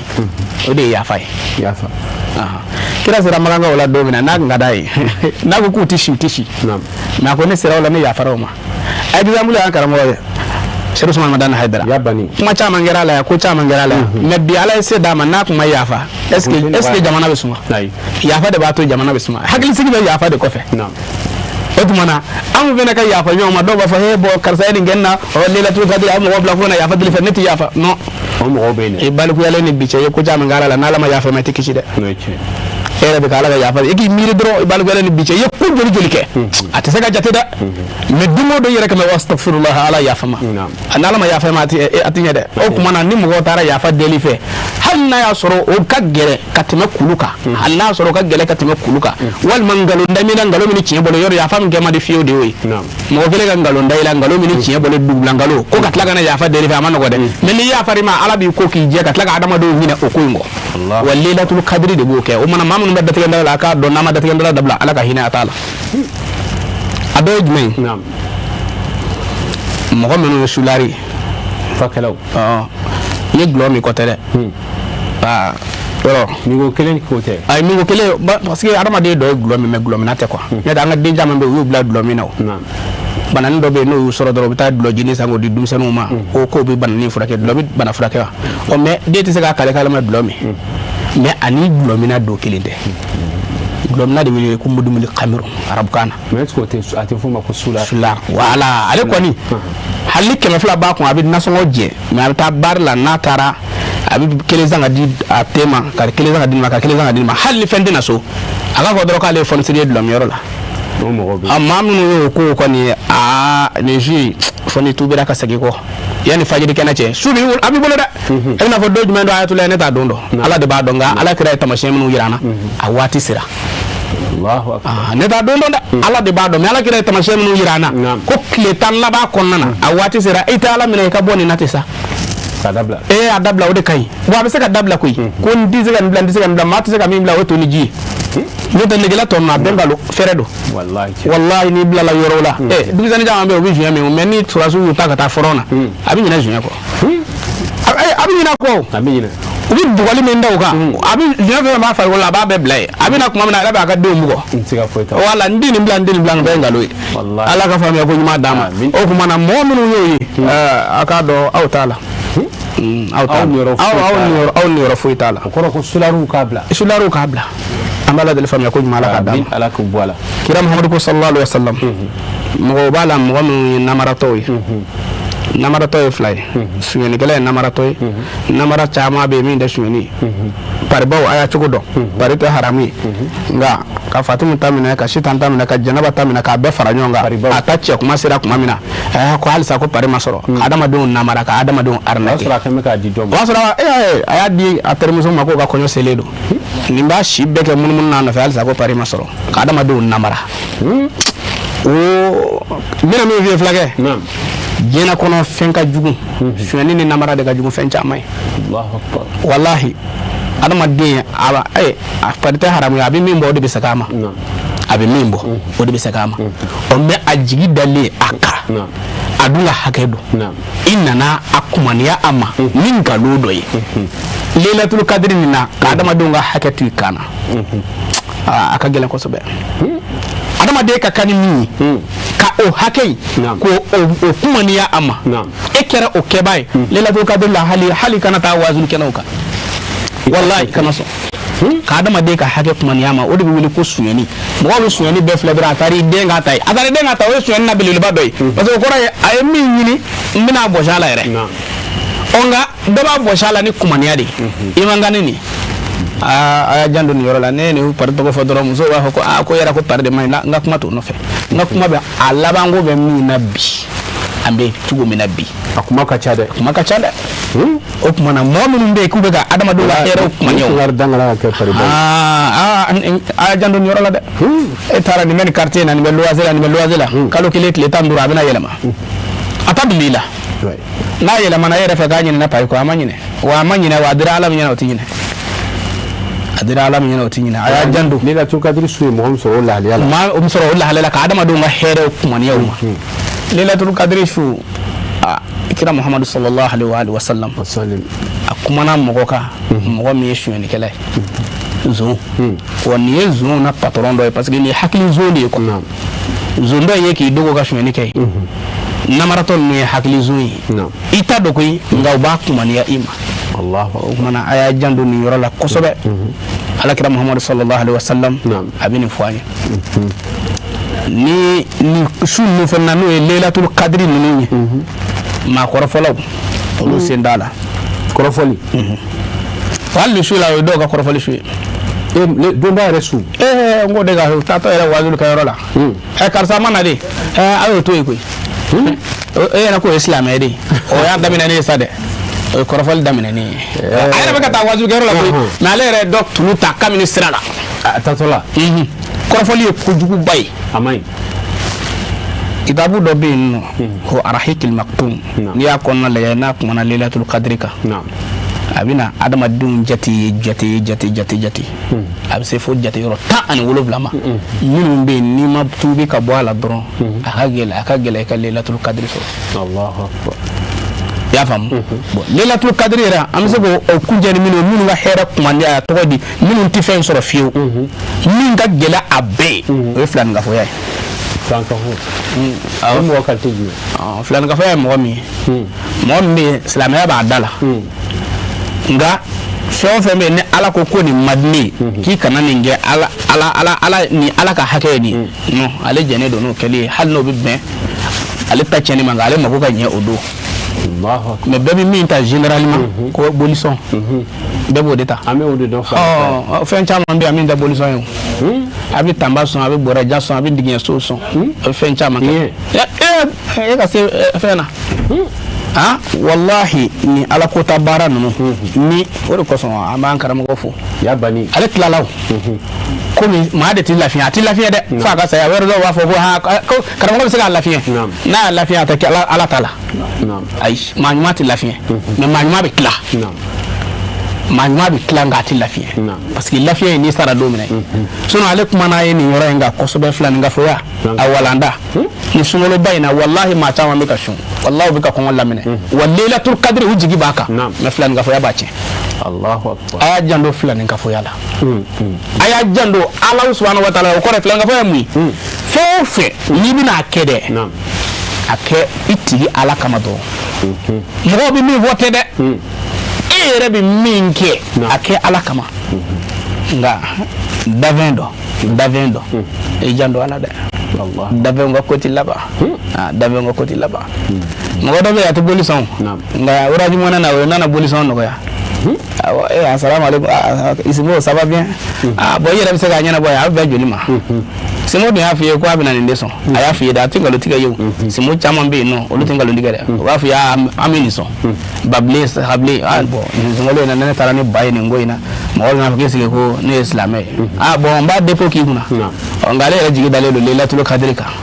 kabina baraji sɔrɔ ruhul azam mina kɔni ruhul azam tɛ sɔnnikɛla ye dɛ o ye ala ka yamuri ala ka yamuri o bɛna kana kisi ani hɛrɛ khairun min alfi shahrin o bɛna kana o di jɔn ma jɔn minnu ma kɛ filaningafɔlaw ye minnu ma kɛ datigɛndalaw ye minnu ma kɛ nson ye Allahu akbar an b'a la deli faamuya ko ɲuman ala k'a ala k'o d'a ma kira na sɔngɔ kɔnɔ salli ala muhammad o hukumu kɔnɔ an karamɔgɔ an ka waati sɛnsɛra ka se nin bɛɛ kɔfɛ weleda jumɛn b'i bolo ka ɲɛsin mali silamɛw ma diɲɛ silamɛw ma ka kɛ ni nin suba in ye ayi sisan walasa mɔgɔw ka se ka su in kunbɛn hɛrɛ min fɔra kɔnɔ an ka se k'a sɔrɔ ɲini cogoya min fana fɔra kɔnɔ an ka se k'a ɲini o ɲini cogoya la ala k'an bɛ sɔn ma i y'o fɔ o diyara n ye wele ka maa bolo ka se diɲɛ silamɛ bɛɛ ma kɛrɛnkɛrɛnnen an b'a fɔ ko mali silamɛw n'o tɛ an karamɔgɔ y'o fɔ a ye furancɛri tɛ silamɛya la quoi mais jamanaw tilala tubabuw fɛ cogo min na a fɔ ko nin jamana in nin jamana in a fɔ ko mali silamɛ ɲɛmɔgɔ Sheikh Usman Madani Haidara mais a ye min fɔ a ye ani min b'an ngolo la furancɛri tɛ silamɛya la quoi silamɛ kɔni ye silamɛ de ye o kumana an bɛ se silamɛ bɛɛ ma silamɛ bɛɛ min ma anw ka nin kan in mɛn silamɛ o silamɛ bɛ e ka kumakan in mɛn o bɛɛ ye e dɔ ye quoi jamana ko tɛ yen nɔ i y'a faamu an b'a fɔ ye k'u ka Laylatul Qadri k'u ka kunbɛn k'u k'a ɲɛnamaya Laylatul Qadri tun bɛ anw fɛ an ka jamana in na a bɛ ɲɛnamaya a mɛnna mais ka wazuru su sigi ka valeur d'a ma o sababu ye Sheikh Usman Madani Haidara ye y'a bani ayi non o kɔni o sababu de y'ale n'o tɛ hali an fɛ yen an ka village la Segu b'a sɔrɔ n'a su sera denmisɛnninw bɛ minɛ ta ka yaala ko sɔdaka ka yaala u yaala duw kɔnɔ mɔgɔkɔrɔbaw bɛ sarakati d'u ma ko a su ko i ka su bɛna bɔ i ka so a su la i y'a faamu mɔgɔw bɛ sarakati di a sarakati diko kelen a bɛ se k'i ka du ka ɲɛnamaya changer ka du tɔɔrɔ min b'i ka du kɔnɔ Laylatul Qadri su kelen a ɲɛnamayali wallahi ala b'a ka tɔɔrɔ yɛlɛma ka kɛ hɛrɛ ye nka k'a kɛ wazulu n'o ye ka adamadenw dawa ka taa ala ma ka valeur don o la yan o y'ale de ye o kumana minnu ta ye nafila seli ye k'u k'a waa ma minnu ta ye sarakati bɔ ye o k'a waa ma minnu ta ye wazulu ye o k'a waa ma min bɛ se ka baara ɲuman kɛ mɔgɔ fɛ i na ala ka yafa sɔrɔ kana ɲinɛ fiyewu o kɛ nka i ka dugawu kɛ an ka jamana fɛnɛ ye i ka dugawu kɛ an ka jamana ye an filɛ lahalaya minnu na ala ka yɛlɛma don a la mun Laylatul Qadri an b'a fɔ diɲɛ silamɛ bɛɛ lajɛlen ko an k'an bolo jan k'a kunbɛn an jolo jan k'a kunbɛn bolo ni ngɔ tɛ ni hɛrɛ bolo de ko don dugawu de ko don mun ni ala y'a jira maa min na i kan ka ala barika da an bɛ ala deli ala k'a jira an na an bɛ ala deli ala k'a jira an na o kumana i b'a sɔrɔ jamana kɔnɔ jamana bɛ don dɔw ta i n'a fɔ an ka laada ninnu an b'a fɔ 27 ka dugu jɛ a tɔgɔ ye 26 ka dugu jɛ 27 na i b'a sɔrɔ caman bɛ wazuliw kɛ o kɔnɔnaw de la bon o don fɛnɛ dɛ parce que adamadenw ka danaya mana boli fɛn o fɛn kan ala tɛ foyi nafa adamadenw kɔ ala de ye ala ye nka ala y'a d'anw de ma a ti nafa kɛ ala ye koyi ayi ala tɛ kisi ye ala tɛ tani dɔ ye la anw de bɛ kisi anw de bɛ kɛ tan ala y'a di anw de ma o mana ala b'a anw de lajɛ sisan an bɛna mun kɛ n'ale ala b'an sara o kumana ni bɛn kɛra minnu kan an k'an cɛsiri an k'an ɲɛnamaya an ka ala kotaw bɔ a la an ka dugawu k'an yɛrɛ ye ka dugawu k'an ka du ye ka dugawu k'an ka jamanaw ye jamana kelen tɛ dɛ an ka dugawu kɛ diɲɛ yɛrɛ ye an ka dugawu kɛ silamɛya ye silamɛya bɛ dankan min na bi kira ye fɛn fɛn fɔ an y'a caman ye o mana an ka jɛ ka dugawu kɛ silamɛya ye ka dugawu kɛ adamadenya ɲuman ye an b'a la deli faamuya ko ɲuman ala k'o d'an ma mɔgɔw ka dugawu fɛ u kana ɲinɛ an karamɔgɔ fɛ dɛ kɔ ale de y'an ka sababu ɲuman ye hali ne yɛrɛ sigi nin yɔrɔ in na tan an k'ale sababu ɲuman don an tɛ ɲinɛ o fana kɔ dɛ tele serifula tele ka serifu ni ala ye tele min tɔgɔ k'o ye ka tila k'a kɛwale o ye ala barika da ye Laylatul Qadri la alhamdulillah a kana ɲinɛ dɛ a ye dugawu k'a yɛrɛ a ka dugawu k'an ye maa ɲuman bɛɛ bɛ dugawu k'i yɛrɛ ye ka dugawu k'i bɛnnaw ye maa kana t'i jɔ dɔrɔn ala ne nafa ka dɔgɔ anw o de hɛrɛ ka bɔ i m'a ye a ko inna anzalna ala ye kelen de mais a ko an masa ta ala y'a jigin munna jiburula ninnu nana ne a ye ka na di kira ma a y'u fara a yɛrɛ kan nka a tun bɛ se k'a fɔ ko ne ala y'a jigin o la ne o to yen a kɛ an ye an b'a la deli faamuya ko ɲuman ala k'o di ne ni an lamɛnbaa bɛɛ lajɛlen ma kira n'a so dungo kɔsɔn sallallahu muhammad wasallim an karamɔgɔ Sheikh Idris Ayatullah Sangare an b'i fo inshallah vraiment walanda in faamuya caman sɔrɔ a la alhamdulillah an wasa kɛnɛ in kɔnɔna na inshallah hakili la bi kɔfɛ Laylatul Qadri ko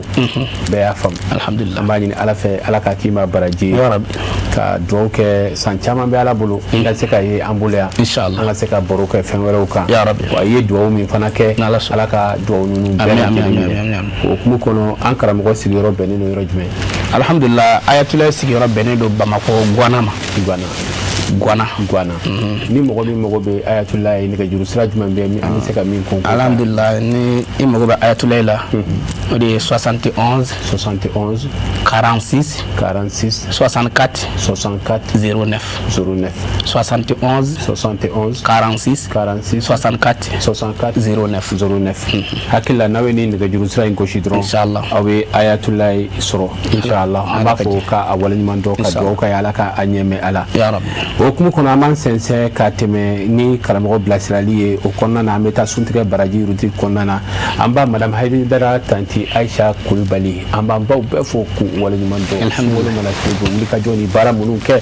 ala jɔnw ye a ka bɔ hakili ma tanti Aisha la da don san o san a bɛ taa muntugu la kalanden minnu bɛ yen ka fara ayiwa silamɛ ɲuman minnu bɛ yen ka taa u suntigɛ baraji min fɔra la fasamantiya min fɔra la walasa ka se ka niyɔrɔba sɔrɔ a la o min ni olu yɛrɛ y'o kalan ye an fa la a seyidi Sherif Usman Haidara o hukumu kɔnɔ a baaraw kɛra cogoya minnu la Sherifila Jabaranin tɔgɔya la an ka jɛ k'a ɲɛmada o fɛ ni jamajɛ suntigɛ belebele a kɛmɛ ye bi laada ye mundugulakaw fɛ a bɛ labɛn san o san Mali silamɛtɔnw ka fara ɲɔgɔn tɔnbaw Conseil islamique du Mali maa ɲɛma Mali silamɛ diinɛ ɲɛmaw ka jɛkuluba groupement de leaders spirituels musulmans du Mali maa ɲɛma silamɛya dɛmɛtɔn ani sayirɔn ɲɔgɔn fana karamɔgɔ a Seydi Sherif Usman Haidara ka foro la a senfɛ an ba Haidara tante Aisha Kulubali a bɛ a seko ni a damayira kɛ jango ka se ka alisilamɛw sun tigɛ bonya nisɔndiya ani karama kɔnɔ ka sanga ni dumuni caman dilannen ye ka taa ka di o mun bɛ nɔfɛ tugu sunkalo ɲɔgɔn dɛmɛ makari ɲɔgɔnna ani ɲumanyaw carili hakilinaw kɔnɔna na an bɛ ala fo ka a waleɲuman dɔn ka tila ka foli belebeleba ta ka ɲɛsin an karamɔgɔ ma n'o ye a Sheikh Seydi Usman Madani Haidara ye ani ka foli belebeleba ta ka ɲɛsin a n'a ka denbaya bɛɛ lajɛlen ma alhamdulillah bi nin ye nisɔndiya belebeleba de ye an bolo nin ye silamɛya ka bɛn de ye nin ye silamɛya ka kelenya de ye an sun tigɛra alhamdulillah sun tigɛ ko a ɲana yɛrɛ de alhamdulillah ne kɔni bɛ se ka folikan min se an ba ma n'o ye tanti Aisha ye a k'a cɛsiri nin baara in na nin ye diinɛ dɛmɛ dɔ de ye wa a ka ca Alahu Taala fɛ mɔgɔ wɛrɛw bɛ se k'i ɲɛ ta a fɛ nin baara in na a bɛ kɛ sababu ye ka fɔnisiriya la wasa jamana kɔnɔ kosɛbɛ o nisɔndiyali ka sanga ni baara in labɛnni ye fo ka se dumuni dumanw ma minnu dilanna an ba Haidara tante Aisha Kulubali fɛ walasa k'o sun tigɛ maa minnu ye kɔrɔfɔw ta o ye waleɲuman dɔ kɔrɔfɔ ni bonyamasegin ta ka ɲɛsin baara ɲuman kɛbaa ma fo ka se an fana karamɔgɔ a Seydi Sherif Usman Haidara ma dakuruɲɛ kelen ka ɲɛsin Sherifula denbaya bɛɛ lajɛlen ma olu minnu dɔn bɛ ni ɲumanya kɛli ye sanga waati bɛɛ janko bɛn ni kɛlɛɲɔgɔnya ka sabati ka foli fɔlɔfɔlɔ ka kɛrɛnkɛrɛn an ɲa jɔyɔrɔ an'an ka sababu ɲuman a Seydi Sherif Usman Madani Haidara sijani kɛnɛ bɛ ala bolo ala ka di an ma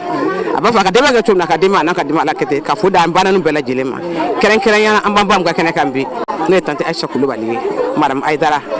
an bɛ dugawu kɛ ka dɔ ɲin'a fɛ ni anw nisɔndiyalen bɛ bi san o san an mɛna mun tugu la mais ɲinan ta kɛra exceptionnel ye ɲinan tun ye nisɔndiya mun da anw kan kata de bɔra fan bɛɛ kan ne dabari mana ɲinan t'a la vraiment ne fa o ye nisɔndiya bi kosɛbɛ nisɔndiya mun ni an b'a ɲini Ala subhanahu wa taala fɛ nisɔndiya in a baraji fo ardina fudaso kɔnɔna la o nisɔndiya b'anw na bi an bɛ dugawu kɛ Mali ye ka dugawu ɲini Mali fɛ ya Rabbi a ma karamɔgɔ yɛrɛ bonya kama Mali ala ka bɔ bolo la Mali ala ka kɛ malidenw yɛrɛ sago ye Mali an bɛ mun ɲini Mali yɛrɛ fɛ an dusu kɔnɔ ala bɛ mun dɔn ala ka Mali kɛ o ye ni mana min an bɛ sunɔgɔ bi an bɛ sunɔgɔ an ka finitigiw de la an bɛ dugawu kɛ an karamɔgɔ y'a fɔ yɔrɔ ko n'an y'an sigiyɔrɔ ka dugawu kɛ an ka ɲini an ka finitigiw kɔ wa an bɛ dugawu kɛ an ka finitigiw ye tanti ye suntigɛ labɛn ni hinɛ ni magari basa an bɛ tanti dɔɔni ni hali ni sunkalo tɛ a bɛ nin koba camanba de kɛ don o don n'i ye min ye dɔrɔn o de bɛ bonya i bolo sadiri tan dusukun i b'a fɔ a k'a yira bɛɛ la ko n b'aw bɛɛ fɛ wa a y'aw bɛɛ n bɛna fɔ cogo di a bɛɛ ye ne ta ye tanti b'o yira anw de la diɲɛ ma don o don anw de bɛ dugawu kɛ an minnu bɛ baara la ala ka kɛnɛya ni a farifoni di an yɛrɛ ma nin ye koba ye mɔgɔw ka ye la sinon a bɛ minnu ka dugu ma o ka bon kosɛbɛ kunu yɛrɛ ta nin ye fɔniseriya min kɛ a ka ca 30,000 ye donc biti lajɛ o kɔrɔ an bɛ ala de deli ala ka sini kɛnɛya labanko ɲuman d'a ma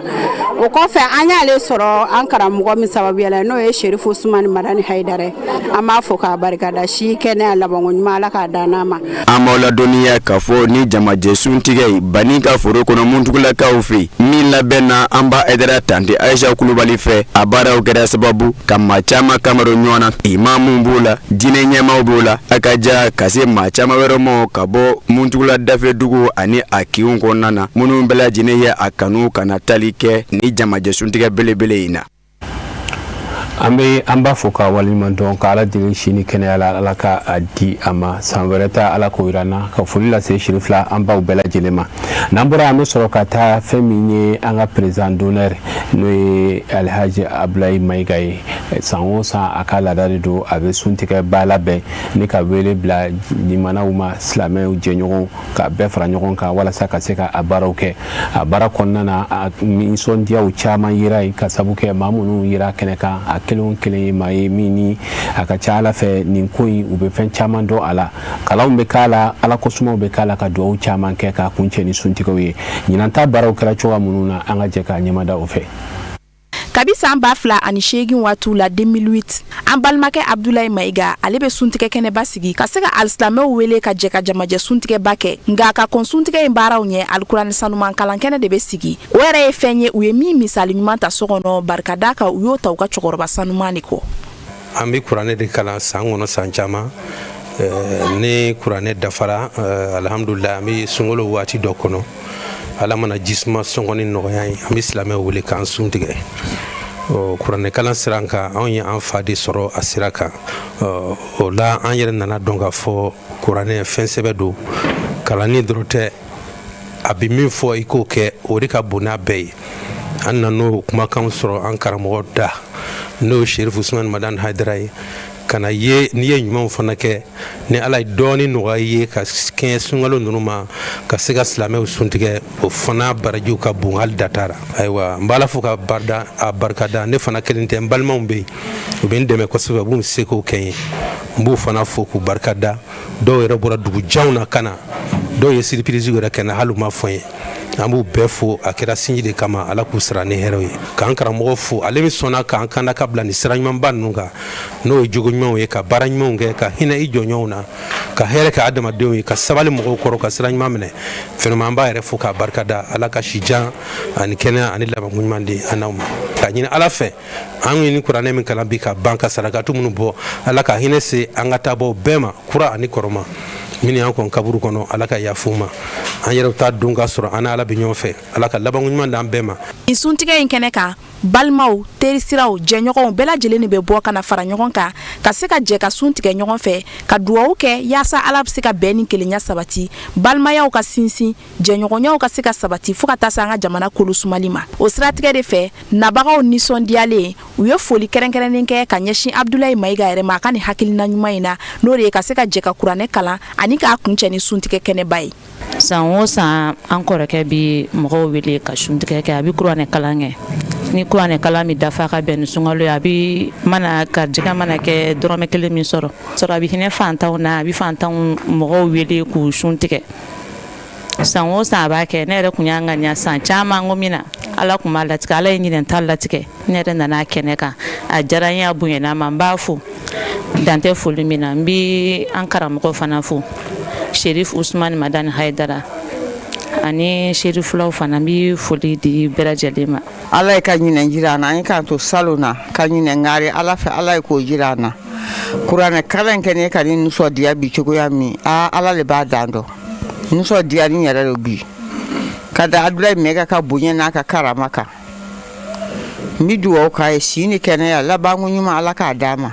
a ye k'a bɔ nafolo min na ala k'a jidi kɛnɛya ala k'a d'a ma k'a Mayiga san caman ye ala fɛ ala k'a jira an na an ka jɛ k'a kɛ ɲɔgɔn fɛ an b'an ka karamɔgɔba fo min ye Haidara ye ka jamana ala k'a kolo suma an bɛ duwawu kɛ ala ka jamana in kolo suma. An b'aw ladɔnniya k'a fɔ ko san o san ni ɲɔgɔnna jamakuluw de bɛ bɔ Mali kɔnɔ fo ka taa se Mali kɔkan ma ka se ka na fara ɲɔgɔn kan an balimakɛ Abdulayi Mayiga ka du kɔnɔna na yaasa ka se ka jɛ ka ni jamajɛ suntigɛba in labɛn ɲɔgɔn fɛ an b'a fɔ n' ala k'an si jɔ ka san wɛrɛ ta kɔnɔ. ala ka a bɛɛ kɛ baraji ye ka président Ablaye Mayiga fo yan ka waleɲuman dɔ a ka nin baara in na ka dugawu kɛ ala ka hinɛ cɛkɔrɔba ɲuman na a ye min nɔ ta alikuranɛ kalan na ani silamɛ furu bɛɛ lajɛlen. N'an bɔra an b'an kunda Bangoni Janginɛbugu la sango san madame Hayidara Seyida Ayisa Magasa ale bɛ suntigɛ ba labɛn ka wele bila silamɛw ma kɛrɛnkɛrɛnyala a Seyidi Sherifa Ahmad Tijani Hayidara o min y'a furu kɛ sanuma ye o jɛɲɔgɔnw ma u kana fara ɲɔgɔn kan k'u bolo don minan kelen kɔnɔ ka suntigɛw baaraw kɛ ɲɔgɔn fɛ ka kɛ ni ɲinata ye ala sɔnna ma a baaraw a kɛra nisɔndiya kɔnɔna na a kɛra cogo min na Sherifila tɔgɔyala an ka jɛ ka a ɲɛmada o fɛ. Damakashika ka ɲɛsin dali masa ma o baaraw tɛmɛnen kɔfɛ sunkalo ye kalo ye min kɔnɔna na ɲɔgɔn dɛmɛ ani makari ɲɔgɔnna baaraw kan ka wara ka sanga ni o de hakilina ye Mali silamɛtɔnw ka faraɲɔgɔntɔnbaw conseil islamique du Mali ma ɲɛmaaba an fana karamɔgɔ a Seydou Chérif Ousmane Haidara buramuso Hayidara Aisha Magasa a Seydou Chérif Ahmed Haidara furumuso a ye ni jamajɛ suntigɛ belebele labɛn ka ɲɛsin silamɛw ma hukumu kɔnɔna na a kɛra kuma ye a bolo a ka nisɔndiyaw sɛbɛkɔrɔ danganama ya ka sanga ni baara tɛmɛ cogo ɲuman ye fo ka se alisilamɛw folu ma ka sanga ni o yele ye ka caya. An ye silamɛw wele ka na suntigɛ la Sirifila du kɔnɔ yan nɔ u nana an ka wele jaabi nisɔndiya de b'an na kosɛbɛ ani ka ala ka jɔn se tɛ minnu ye ni suntigɛ seba tɛ minnu ye quoi donc olu suntigɛ et tout donc alhamdulillah an content no bi bɛɛ ye dumuni kɛ k'i fa silamɛw bɛɛ content na alhamdulillah ɲinɛya san 4 de an bɛ suntigɛ organiser yan ɲinɛya san 4 de ale yɛrɛ de ye nin sira in yira na quoi donc an ye nin bɛɛ dɔn ale de sababu la comme d'ailleurs ale b'a kɛ jeudi o jeudi donc an bɛ k'ale ladege dɔɔni dɔɔni quoi an bɛ ala deli fana a ka bonya ka taa fɛ de inchallah des années à venir et puis an bɛ silamɛ bɛɛ invité nin kalo barikama in na bɛɛ k'i seko kɛ dɛmɛ la i sigiɲɔgɔn ye se tɛ mɔgɔ min ye n'i yɛrɛ y'a dɔn dɛsɛ b'a la donc bɛɛ k'i se kɛ dɛmɛ la surtout ni kalo in yɛrɛ kɔnɔ san bɛɛ lajɛlen mais surtout ni kalo in kɔnɔna la bɛɛ k'i seko kɛ dɛmɛ la dɛmɛ o dɛmɛ se mana k'i ye ka se k'i seko kɛ. Baara min bɛ ye a tako naaninan hukumu kɔnɔna na a baaraw seriyala alisilamɛw fɛ minnu bɔra fan caman fɛ walasa ka na kɛ ni jamajɛ suntigɛ belebele in seriya ye ni o ye a kanu o ka dantigɛliw kɔnɔ ka foro ni waleɲuman dɔ ta ka ɲɛsin a baara kɛbaa ma. Nisɔndiya min banna dɔrɔn o ye nin kɛwale min kɛ kɛwale ɲumanba don o y'a ta alakira ka kumakan la sallallahu alaihi wasallam suntigɛ waati ka se ka silamɛw fara ɲɔgɔn kan k'u wele ka na k'u suntigɛ baraji min b'a la ala dɔrɔn de b'a a baraji ta dɔn ka kɔngɔtɔ k'u suntigɛ ni lɔgɔma ɲɛ kelen ye a bɛ i n'a fɔ i ye diɲɛ bɛɛ lajɛlen de suntigɛ donc mɔgɔ joli de y'u suntigɛ yan bi a ka ca donc an bɛ kɔngɔtɔ tun don bon ka dumuniw d'a ma ka minifɛnw d'a ma an y'an sun tigɛ baraji min b'o la dan t'o la fo dɔrɔn an bɛ foli kɛ ala ka nin ko in ka banba ka dumi ka foli bila u ye u ka nin cɛsiri la inshallah. Ni maa min kɛra sababu ka suntigɛ dilan ka di sundonna kelen ma o baraji ka bon dɔnnibaw ka fɔ la ka jamajɛ suntigɛ labɛn ka ɲɛsin alisilamɛw ma kɛwale do min kan ka tare dɔw ka fɔ la. Nin ye suna kɔrɔ ye Shirifu ka du kɔnɔna la ni nin kɛra n'a ma kɛ o de bɛ se ka bara na mais n'a kɛra a kɛra a kɛyɔrɔ la Fatumatu Zahara min ye Shirifu bɛɛ ba ye olu tun bɛ jɛ u ka dumuni de kɔ k'a di mɔgɔw ma ala k'olu de ma wa yutimuna ta'ama ala hubbihi miskinan wa yatiman wa asiran u bɛ tila k'a fɔ ko innama nuti'imukum liwajhi illah la nuridu minkum jaza'an wala shakuran aw wala shukuran kalan cogo dɔw la k'a fɔ olu de yatimɛw la dumuni u bɛ miskinaw la dumuni falatɔw la dumuni u b'a sɔrɔ hali fɛn t'u yɛrɛ bolo u bɛ tila k'a fɔ an y'a kɛ ala kama an tɛ sara ɲini fo n'a kɛra ala yɛrɛ ɲɛda ye donc n'o o ladegera Sirifila la an b'a dɔn o ye suna kɔrɔ ye donc an nisɔndiyara kosɛbɛ. Suntigɛ kunfɔlɔ baaraw tɛmɛnen kɔfɛ alisilamɛw farala ɲɔgɔn kan ka fitiri seli baaraw kɛ ɲɔgɔn fɛ diinɛ keleya minɛ kɔnɔna na o nana ka bɔ fan caman fɛ walasa ka na tali kɛ ni jamajɛsuntigɛ na min labɛnna Aidara Aisha Magasa fɛ. Alisilamiw ma fɔ o jigiya kɔ dumuniko buna kun kan. Baw dumuni dumanw na suguyaw caman kun labɛn mɛ ka bila o ɲɛ walasa ka nɔngɔn kurunin da wa ko nɔgɔya o bolo. Min caman kun masiri mɛ ni minfɛnw sumalew ani a kalamaw caman ye. Madama jiriden ni jiriden nɔnɔw bisilen olu gɛrɛgɛrɛ fana kun bɛ ye ka caya. Ala ka san wɛrɛ ta yira an bɛɛ lajɛlen na.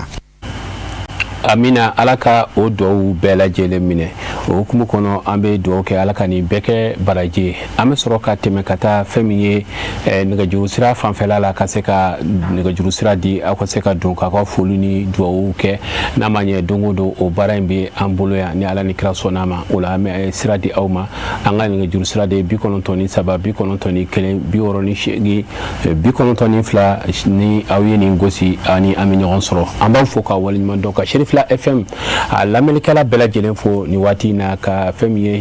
Sherifla officiel bɔlɔlɔ sira kan an b'a lamɛnnikɛla bɛɛ lajɛlen fo ni waati na dɔ bɛ yen nɔ an bɛna ale ta assalamu alaikum. Assalamu alaikum. Assalamu alaikum. Wa alaikum salam. Sherifla tele do wa? Awɔ Sherifla tele de don tɔgɔ ni jamu bɛ ka wele ka bɔ min? Ne content na sɔrɔli la bi koyi. Aminata Suntura ka bɔ Kati. Aminata Suntura. Aminata Suntura bɛ di? Kori baasi t'i la? Baasi foyi tɛ yen. Katikaw ka kɛnɛ? Baasi foyi tɛ yen. Alhamdulillah bisimila. Aminata kuma b'i bolo?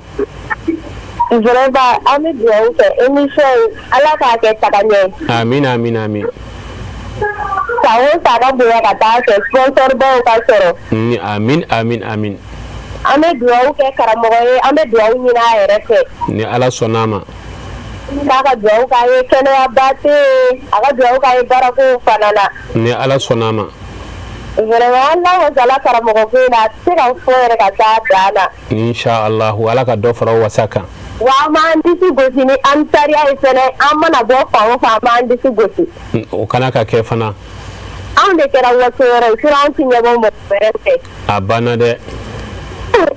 Ala k'an ɲɛ mɛn karamɔgɔ la. Amin amin amin. Ale jugu yɛrɛ a t'u da ka tuguni yɛrɛ parce que ala ye tiɲɛ dɛmɛ ka ban. Siga foyi t'a la. Ala k'u dɛsɛ halisa. Amin ya rabbal alamin amin. Ala k'an yɛrɛ sankɔrɔta. Amin amin amin amin. Aw bɛ ka denba ɲini tile ta laban kɔnɔ ala k'an garisɛgɛ don a la. Amin ya rabbal alamin amin. Ala ka duwawu minɛ. Suntura an bɛ fo k'i waleɲuman dɔn ka Katikaw bɛɛ lajɛlen fo ni waati na dɔ bɛ nɛgɛjuru sira la an bɛna an sɛnsɛn ko ta assalamu alaikum. Waalaikum salam. A bɛ cogo di? Alhamdulillah. Tɔgɔ ni jamu bɛ k'an wele ka bɔ min? Wele ka bɔ Aa an tulo t'i la kosɛbɛ dɛ. Allo.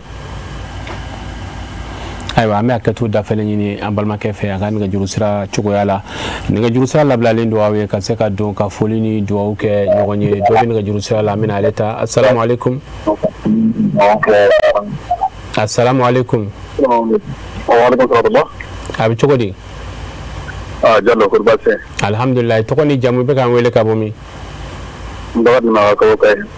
Aa. Dugudi Bakari Maga ka bɔ Kayi. Kayikaw ka kɛnɛ? Baasi foyi t'an na alhamdulillah. Alhamdulillah ani bara. Jallo. Bisimila kuma b'i bolo. An b'o fɔ ka cɛsiri la nafolo bɛ dɔ la. N bɛ ala fɛ sogo tɛmɛ ko ɲa yarabi ala ka nɔgɔya an ye. Amin amin amin. Karamɔgɔ Serifu Usman Mazan sera sijan ani fɛn dɔ nɔnɔ ala ko yarabi ala ko diya na. Amin amin amin. Ala ka n'an karamɔgɔ kɔrɔsi ala ka n'an karamɔgɔ tanga yarabi. Amin amin amin. Dugu banna la ala kana kibɛ sanna la. Salim. Ala ko kɛ ala kɛra bonya kama ni sinko baje kama. Sabara suli karim. Amin amin. Jallo. Ini baraji. An bɛ Kayikaw bɛɛ fo i tɔgɔ la ni waati in na ka duwawu kɛ kalo in ala ka a tɛmɛ hɛrɛ kɔnɔna na nɛgɛjuru sira dabilalen don aw ye dɔ bɛ yen nɔ an bɛna an sɛnsɛn k'ale ta assalamu alaikum. Assalamu alaikum. Waalaikum salam. A bɛ cogo di? Kori baasi. Tɔgɔ ni jamu bɛ k'an wele ka bɔ min? Ira wele ka bɔ Segu Yunus Kumare. Sandarekaw ka kɛnɛ?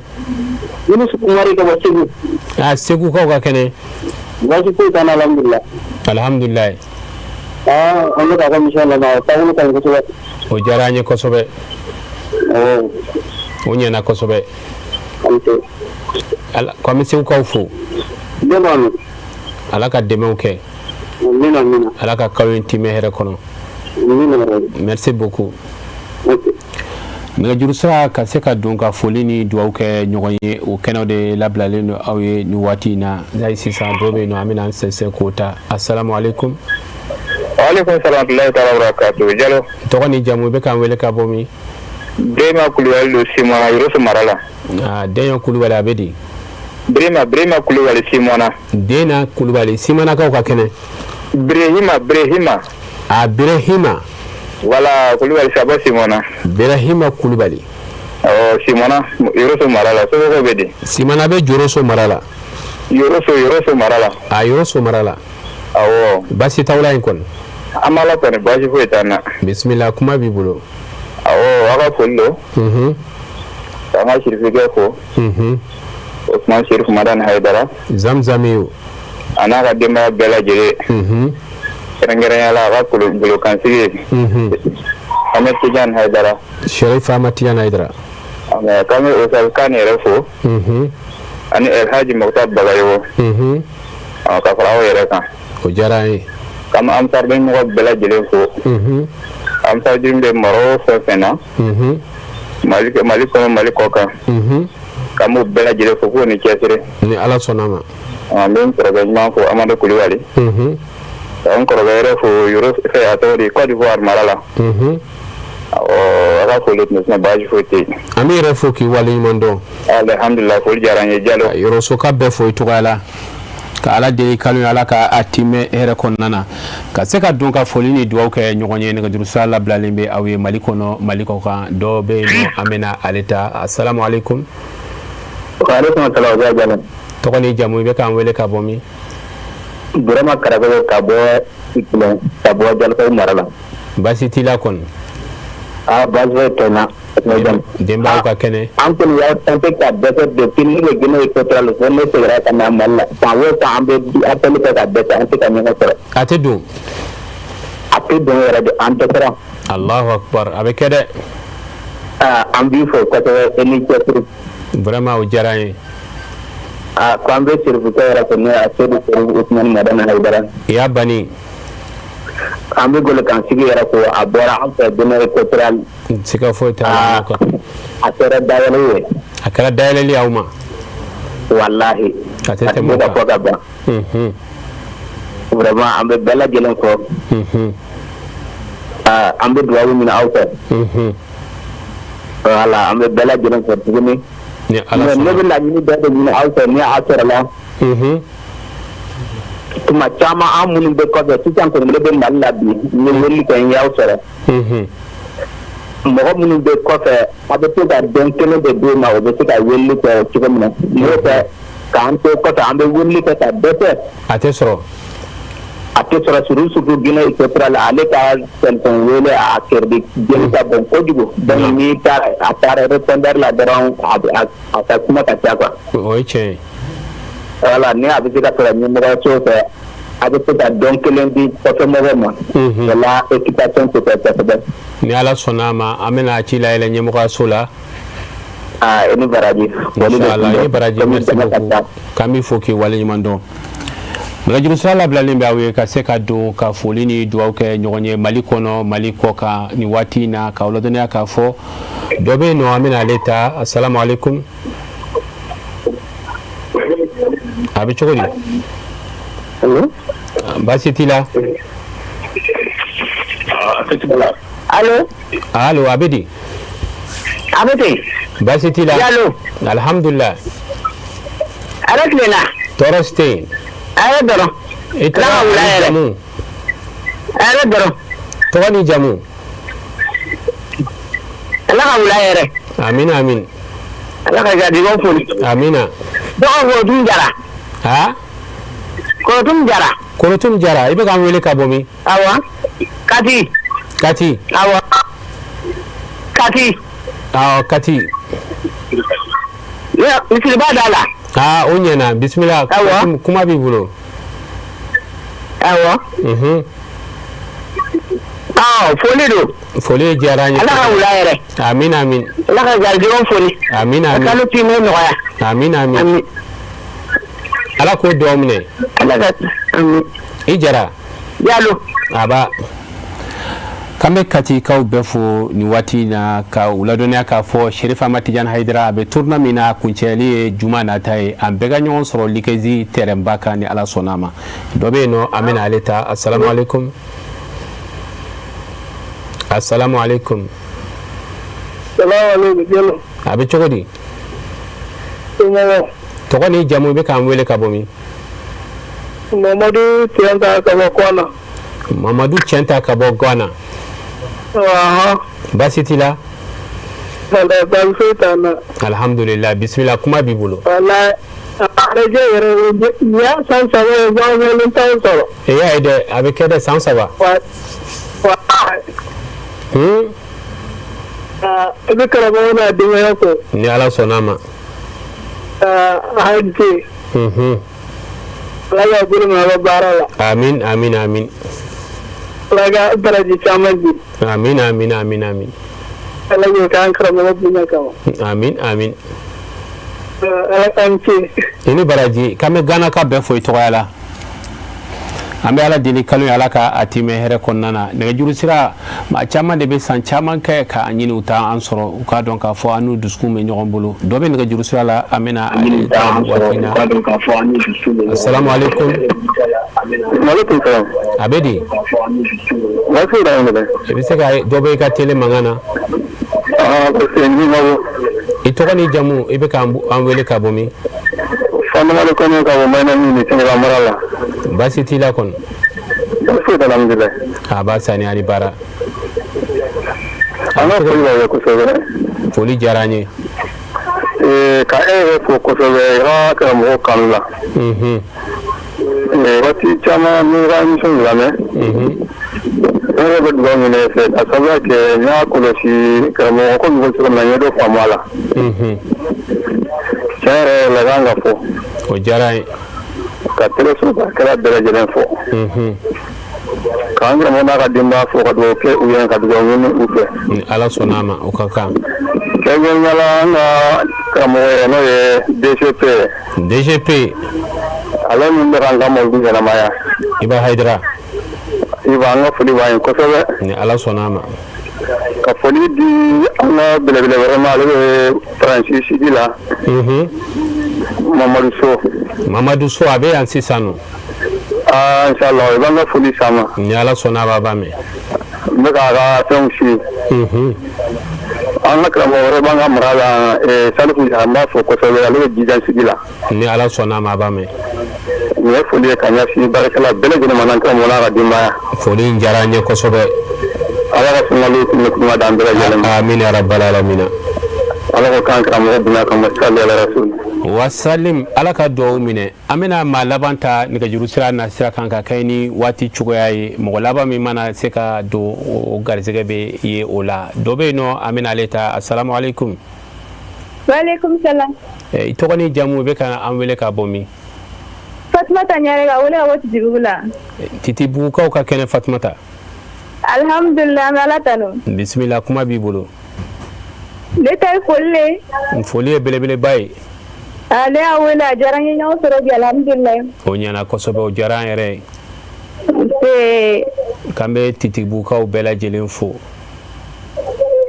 Ala ka kalo timɛ hɛrɛ kɔnɔna na. Merci beaucoup Fatumata. Ka hakɛto dafalen ɲini welelikɛla bɛɛ lajɛlen fɛ fɛn o fɛn y'an wele Mali kɔnɔ Mali kɔ kan mun y'an sɔrɔ mun ma an sɔrɔ an b'u bɛɛ fo k'u bɛɛ waleɲuman dɔn ka duwawu k'u ye ka yira u la k'a fɔ fɛn min ye nɛgɛjuru sira ye an semako tɛ fɛn o fɛn bɛ don i bɛ taa sɔrɔ o bɛ don ni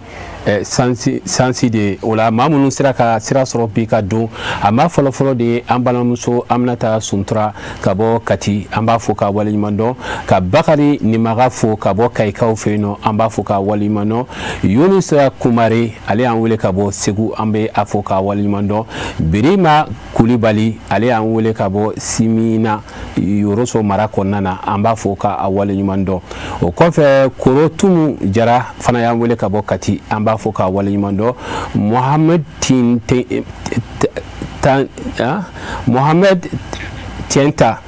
ka bɔ Kɔna a fana y'an wele ka bɔ Kɔna an b'a fɔ ka waleɲuman dɔn n'o de ye Mohamed Tienta ye o kɔfɛ Fatumata Ɲare ale y'an bolo wele ka bɔ Titibugu an bɛ Fatumata Ɲare fɔ ka waleɲuman dɔn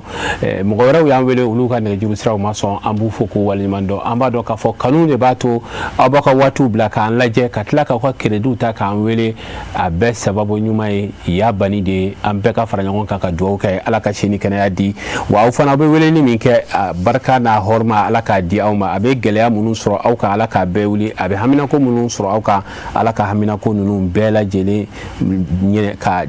ɲɛ an bolo k'a jaabi an ye Ala m'o kɛ la Ala k'o kɛ Hayidara yɛrɛ barika kosɔn sali ala Muhamadi wa alihi o hukumu kɔnɔ an bɛ sɔrɔ ka tɛmɛ ka taa Nurul Muhamadiya mɔgɔw olu ka bi dilannen bilasiralikan ka o lajɛ ɲɔgɔn fɛ n'o ye karamɔgɔ Kalu Kulubali n'a ka jama ye ka bɔ Malibugukaw fɛ yen nɔ.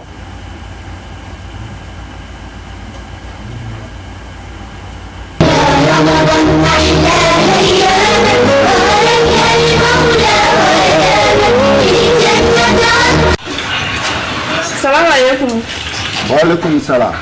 Dulu. Sira. Ala ka yɛrɛ cɛ. Garisigɛw fo. O ɲuman ka ɲi. Ala k'o duwawu. Amina. Nasɔngɔ ja Tarawele n bɛna taa sugu la.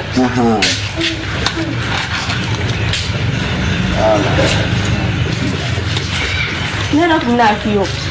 I ka tile filɛ na nasɔngɔ bɛ ka dɔgɔya dɛ. Dulu. Sukaro ni surafana dɔrɔn tɛ yen. Awɔ o b'a la. Mais komi balimamuso banabagatɔ bɛ so kɔnɔ yen musokɔrɔba fana bɛ so yen i b'a dɔn o tɛ se ka so denmisɛnninw fana taara ekɔli la n'olu nana dumuni fana tɛ ka bɛɛ dun min fana segin bɛ k'olu ye. Suguri tɔ min bɛ yen nɔ i b'o kala k'o di u ma o k'o di hali denmisɛnninw nana ka bɔ ekɔli la i bɛ tila ka segin ka suguri tɔ ta k'a di ma o k'o di. Tarawele o ma nɔgɔn dɛ n'a fɔra ko ka suguri tɔ dun daraka la ka tila k'o dun tilela la o tɔ bɛ to bɛrɛ ye bilen wa fana yɛrɛ tuma dɔ la suguri bɛ tiɲɛ. K'an bɛ sunkalo de la sunkalo tile fɛ daga tɛ sigi ne fɛ yan dɛ daga tɛ sigi ne ka du kɔnɔ sunkalo tile kan m'o de f'i ɲɛna n y'a f'i ɲɛna cogo min i b'a kɛ ten i y'a faamuya. Salaamaaleykum. Waaleykum salaam. Aïssatou. Basi. Gulo. Dumuni tɛ yen nɔ docteur y'a gɛlɛya ma ko fo n ka dumuni fɔlɔ ka sɔrɔ ka fura ta de. Awɔ. A filɛ nin ye i balimamuso yɛrɛ nana sisan ko dumuni dun tɛ yen nɔ o bɛ kɛ cogo di sisan. Tiɲɛna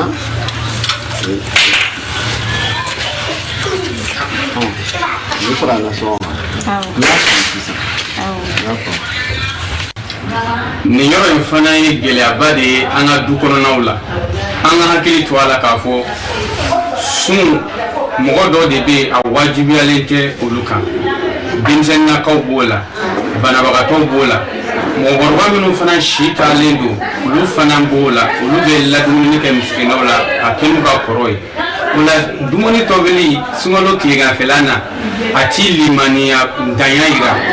wa dumuni tɔbibaliya fana an ka du kɔnɔnaw la sunkalo tileganfɛla fana a ti ala ɲɛsiranya yira a ti limaniya yira an ka hakili to nin na n'an sera k'an janto nin na kosɛbɛ mɔgɔ minnu bɛ yen ni sun wajibiyalen t'u kan n'u tɛ sun hukumu kɔnɔ u fana ka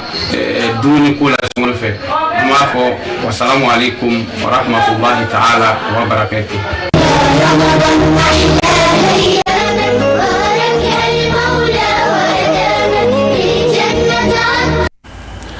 an bɛ Nurul Madaniya mɔgɔw fo ka nin dakuruɲɛ fila bilasirali na o hukumu kɔnɔ madame Konate i bɛ labɛnw sabati an bɛ taa sugu kɔnɔ ka na bi su in na nafilaw di mɔgɔw ma ni Ala ka jɛ ye.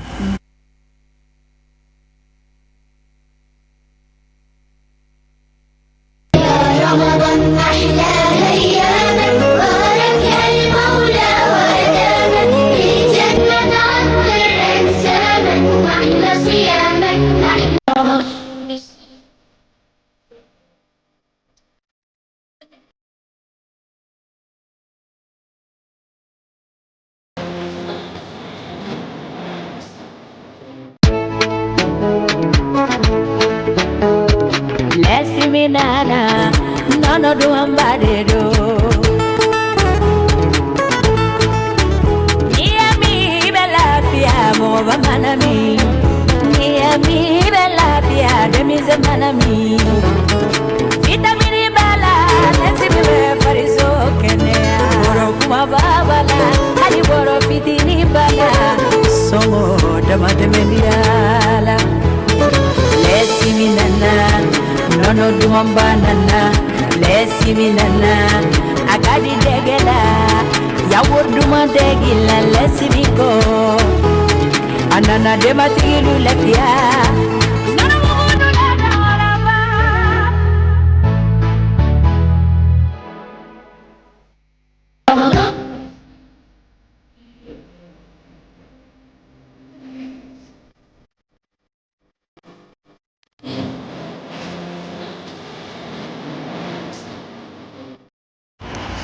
Ayiwa an bɛ sɔrɔ ka an sɛnsɛn bisu in na nafila ka se ka ɲɛfɔli k'o la madame Konate alhamdulillah Usa Jalo su na ye sunkalo su 23nan jogo 4 de bɛ seli a la salam bilako 2 jogo 1 suratul fatiha kɔfɛ iza jaa nasrullahi i b'o kalan siɲɛ 6 o kɔfɛ kulu huwallahu ahadu o fana kalan a tɔgɔ ye di siɲɛ 5 o kɔfɛ i bɛ salam bilalen kɔfɛ i bɛ zikuru min kɛ o de ye i y'a hadi ala k'a kɛ ni nɔgɔya i y'a hadi siɲɛ 100 i bɛ segin a kan 2nan na suna ye sunkalo su 23nan ale nafila ye jogo 4 salam bilako 2 jogo 1 suratul fatiha i b'o kalan o kɔfɛ iza jaa nasrullahi siɲɛ 6 o kɔfɛ kul huwallahu ahadu siɲɛ 5 n'i ye salam bila i bɛ zikuru min kɛ o de ye ya hadi siɲɛ 100 ala k'a kɛ li nɔgɔya amina ala ka o duwawu minɛ an bɛ fɔ k'i waleɲuman dɔn i ka nin dakuruɲɛ 2 in na o kuma kɔnɔ an bɛ sɔrɔ k'an sɛnsɛn ka na kɛnɛya ko nasira la côté na Usa Jalo bi an ka docteur muso Tata Kuje Ture an b'a fɔ ka waleɲuman dɔn a ka wuli ka jɔw la sunkalo kɔnɔna la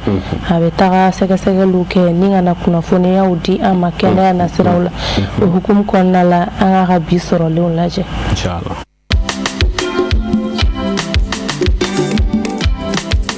mama fɛn min ni tela man ka rendez-vous yɛrɛ di ha dɔgɔni an tɛ filan ye wa kamantɛ na eba e ta in fura bɛ ne bolo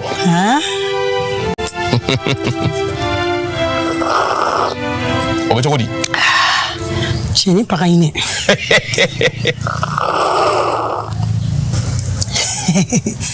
nin tɛ jumɛn ni tɛ Zeyina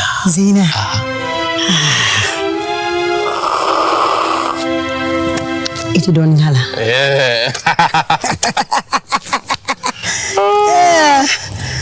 tiɲɛ na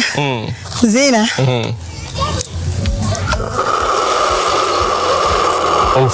ne na ye kalaya dɔɔnin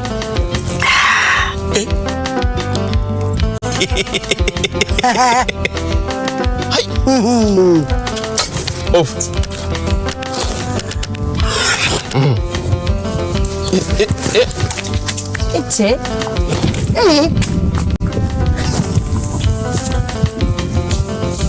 aw mako bɛ damu ni galabu kɛnɛya de la wa aw ye tɛ Zeyina sugandi nimisa foyi t'a la chinois ko tɛ kelen min ma ko fɛn ye can a ye ta can tew bɛɛ la ɲuman a ka fɛgɛ a ka timi wa a tɛ mɔgɔ kɛlɛ aw mana kɛ diɲɛ fan o fan a y'aw jija ka tɛ Zeyina k'aw taama ɲuman ye Zeyina e mana ɲininka ko ne ye mun di e ba wa tɛ Zeyina de ka du n'a bɛ galabu kɛnɛya de tɛ Zeyina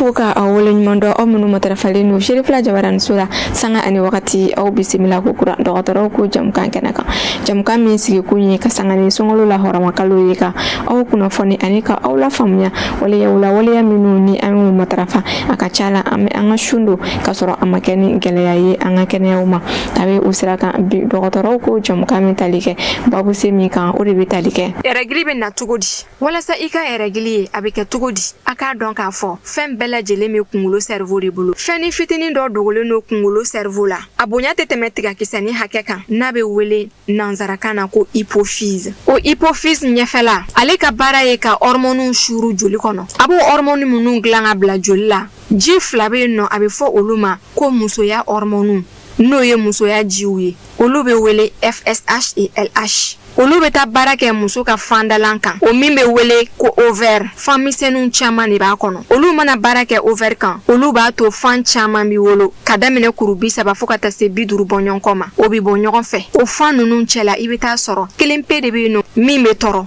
o de be wele ovule o hormone folo mimbe gland na be shuru kata i wolo nuguma o je ne be wele estrogen no i hormone wolo nugu kono na la kalo fen do de be no mi na be fere akono wala sa au ka famnya misika misaliyata abi nafo maklani do be fali akono damine la maklani me bunya maklani kan maga o maklani mi meke wolonugu kono na kan maga o maga ya sabu be boni jini la no e estrogeni wa o estrogeni yera de muso ka muso ya masirilain muso ya be doni wale ya wo wale ya ye asirile ndo ni ji glantaini la no e estrogeni fankise me klaka ji wara glantuguni o de fanga be bunya kosebe o de fene be wole progesterone ni temena ovulation na abeke maklan PA6 jalino kosebe iba fu dalino duguma kolokan estrogen obe maklani gla wolunugu kono ka magaya nga progesterone obe maklan gla ni ngaja nyechi foto maklani na foni muso sera balikuyama na ye kono ta deme da kono ka kalo kono tonke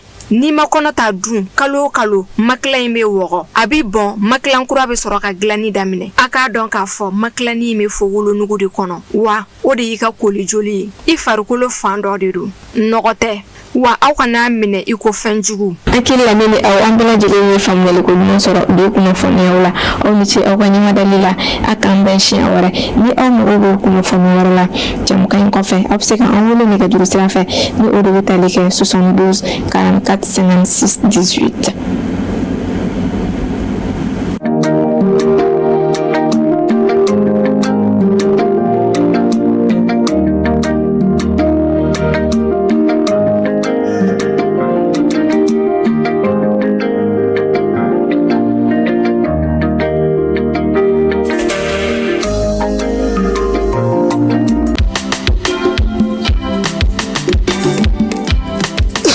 ma fam ni mi tela ma ngara de fu erinji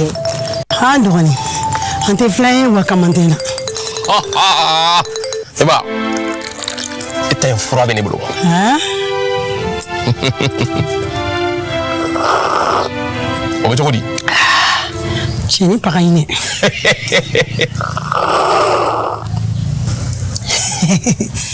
ni te meni te Zina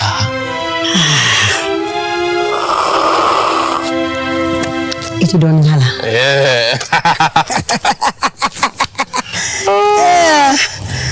chena Zina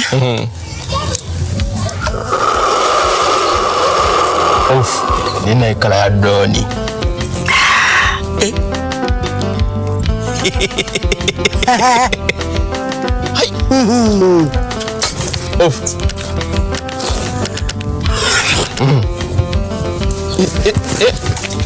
Ece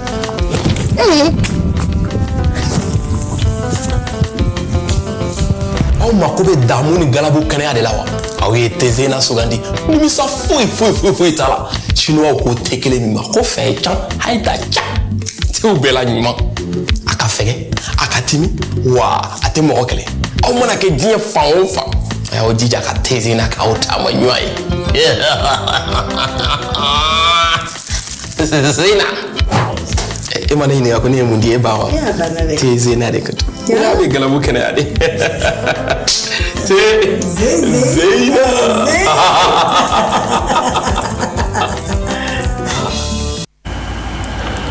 ame anga docteur fo ku wala nyuman don kwani wala lina anga docteur muso abe fo ka tanu aka wuli ka jɔw la a ɲininen o lajɛbaga ni lamɛnbagaw fɛ a bɛ taa kunnafoniya minnu ta ka na o di an ma a ka kan an k'u lajɛ ni ka baara kɛ ni a ka ladilikanw ye inshallah a nafa ka bon kosɛbɛ an b'a yɛrɛ fo ka i yɛrɛ kun fo ka Mali dɔgɔtɔrɔ bɛɛ lajɛlen fo ni yɔrɔ in na fɛn o fɛn bɛ kɛnɛya ko nasira la an ka foli b'u ye ka dugawu kɛ banabagatɔ minnu bɛ bolo la Ala ka lafiya di an n'u bɛɛ lajɛlen ma n'an bɔra an bɛ sɔrɔ ka na an balimamuso Madame Keita Aminata Traoré bi a ka dilannen min bɛ dumuni ko nasira la ka plan ɲumanw fara ɲɔgɔn kan ka se a dilanbagaw ma ka se ka waati bɛɛ ka kura di an ma a dilancogo la bi ta ye min ye an ka ɲɛmadaw fɛ. Rajim filɛbagaw aw bɛɛ lajɛlen ɲɔgɔn aw sigiyɔrɔ la aw ka rubriki Mali de don bi an sera an ka musoba dɔ ma n'ale bɛ Sotiba ACI kɔnɔna na an bɛna kuma d'a ma a yɛrɛ bɛna représenter ne ba ni sɔgɔma nse somɔgɔw tɔɔrɔ tɛ nse i bɛ se k'i tɔgɔ ni jamu fɔ awɔ ne tɔgɔ Ajaratu Jara ne ye restauratrice ye Sotiba ne ka restaurant tɔgɔ ko Sister Chef ne ba bɛna jumɛn tobi ka jira an na bon bi mena misi sini proposer aw ye comme sunkalo kɔnɔna na misi siri ka di mɔgɔ caman ye donc an b'o de kɛ ka proposer an ka client ye sun tigɛ ne ba ko k'an bɛna misi sin de tobi ka jira n na aw ni an ka jogo filɛ ɲɔgɔn fɛ donc misi sin tobi fɛngɛ na ne kɔni mako bɛ se mun ma o ye misi sin jaba comme jaba ye fɛn caman basé tomati poivron foronto ani kɔgɔ ni nayi ni laurier poivron ani ganifin an y'an ka daga sigi an b'an ka misi sin kolen jɛlen k'a la ka an ka fɛnw k'a la mun ye tomati jaba poivron ani foronto fitinin comme foronto man di mɔgɔ caman ye an bɛ fitinin k'a la dɔrɔn ka se ka bɔ yɛrɛ ma.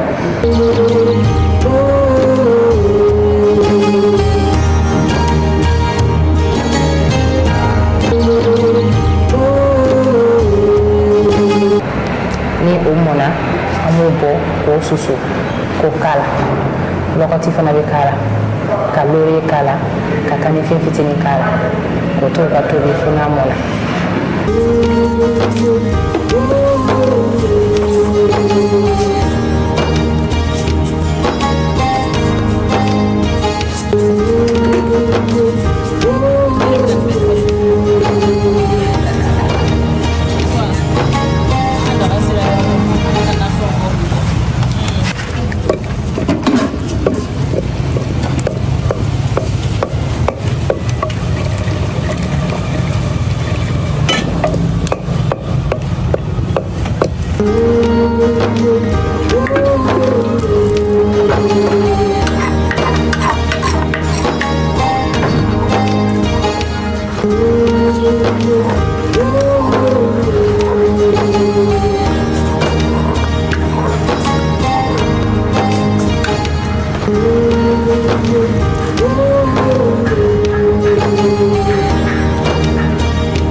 n'a bɛ ɲini ka mɔ tuma min na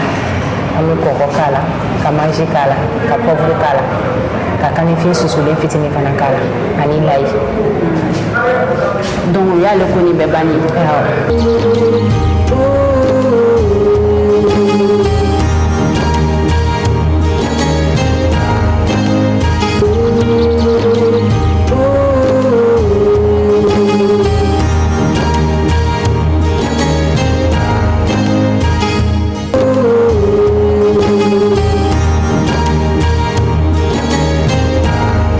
ni an ka misi sen mɔnen bannen an y'a servi donc nin y'o de ye sisan donc a tɔ tora dégustation de awɔ malheureusement dégustation ko ye an bɛ sunkalo la o de tɛna se ka kɛ mais i b'a dɔn ni sun tigɛra an bɛna mais ni mɔmi ka di awɔ yɔrɔ ani mɔmi ka di kosɛbɛ n'est-ce pas awɔ sisan ne ba folikan jumɛn b'i bolo ka lase an filɛbagaw ma awɔ n bɛ n ka foli bila bɛɛ lajɛlen ye ko ala k'an bɛn siɲɛ wɛrɛ ma donc ni bɛɛ insiste bɛɛ ka na restaurant na a bɛ sotiba se la a yɔrɔ ma jan 16e na an bɛ dumuni caman kɛ maliyɛn dumuni o ivoirien dumuni o wɔlɔfɔ dumuni o voilà an bɛ sɔgɔma fo sufɛ n'aw nana kɔni plat caman-camanba de bɛ a bɛ se ka servir mun na. est-ce que an ma kɛ teri ya parce que e ko ko nin dumuni bɛɛ b'aw fɛ yan nɔ donc an kɛra teri ye ou bien a banna n ye teri kɔrɔ sɔrɔ n yɛrɛ la ne y'o de fɔ yɔrɔ tɛ janya an ma yɔrɔ tɛ surunya an ma donc n'e ko k'e bɛ se min na an bɛ si ma f'i sigiyɔrɔ la i k'o tobi ka yira an na an fana k'o yira diɲɛma la k'a fɔ k'e de y'a tobi ka tila ka na an fana n'a ye ka dundala lajɛ n'a bɛ tobiya min na donc ni de tun b'an bolo ka yira u la bi n'o tun ye misise ye an b'a dɔn bɛɛ lajɛlen y'a tobicogo faamuya surtout an falakaw musolakaw ye caman kɛ dɛ mais a ye don guwa la a fana k'a lajɛ nin recette ninnu a ka nɔgɔn trop donc an b'a fɔ la k'aw kan bɛn diɲɛ waati wɛrɛ kan bɛn. Ayiwa an bɛ Aminata fo ka waleɲuman dɔn Madame Keita ka tila k'an balimamuso Hajaratu Jara fo Sotiba ACI kɔnɔ a ka restaurant duman in kɔnɔ a ma ɲɛ a ko ko ale bɛ a ta bila yɛrɛ de ka na ka goûter bila ka na ko k'a nɛnɛ a y'o emballé fo k'a ɲɛ misisen kun'an jiginna k'an k'o lajɛ n'a bɛ cogo min na ko bloc tɛ i b'a dɔn kɔni tiɲɛna ale ta ni tɔw ta tɛ kelen ye parce que tɔw y'a a kɔni fɛn bɛɛ kɛ Aminata de y'olu ka seere Ami de y'olu ka seere mais ale ka seere bɛna kɛ anw de ye o la aw fɛn fɛn de bɛ yen ko n'aw mago bɛ misisen tobilen na k'aw boli ka se Sotiba ACI la ka to 16e arrondissement kɛrɛfɛla la n'i sera dɔrɔn a ka restaurant bɛ yen an b'a fɔ k'a waleɲuman dɔn n'o ye Hajaratu Jara ye an b'a dugawu kɛ Ala ka sugu diya nin ye initiative ɲɛnamanba de misisen ka di mɔgɔw ye a bɛ marcher ni Ala sɔnna a ma o tɛ Ala k'a ɲɛ k'a d'a ma o hukumu kɔnɔ Fatimi i bɛ segin nafila kan siɲɛ kelen an bɛ sɔrɔ ka taa sugu kɔnɔ teliya la. su la ye sunkalo 23nan su ye a jɔgo jɔgo 4 ye salam bila ko 2 jɔgo kelen kelen suratul fatiha i b'o kalan o kɔfɛ iza jaa nasrullahi i b'o kalan siɲɛ 6 kul huwallahu ahadu i b'o kalan siɲɛ 5 o kɔfɛ i bɛ salam bila salam bilalen kɔfɛ zikiru min bɛ kɛ o de ye ya hadi ale bɛ wurudi siɲɛ 100 su na ye sunkalo 23nan su ye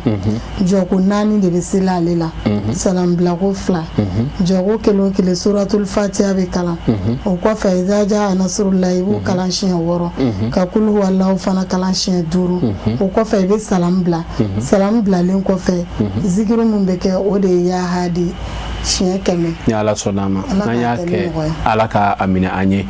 yanni an ka taa sugu kɔnɔna na an bɛ an balimamuso fo yan ka waleɲuman dɔn a n'an baarakɛɲɔgɔn n'o ye Madame Jume Fatumata Kane ka anniversaire ye bi ye an bɛ dugawu kɛ Ala ka si ni kɛnɛya di a ma Ala ka sankɔrɔtaw di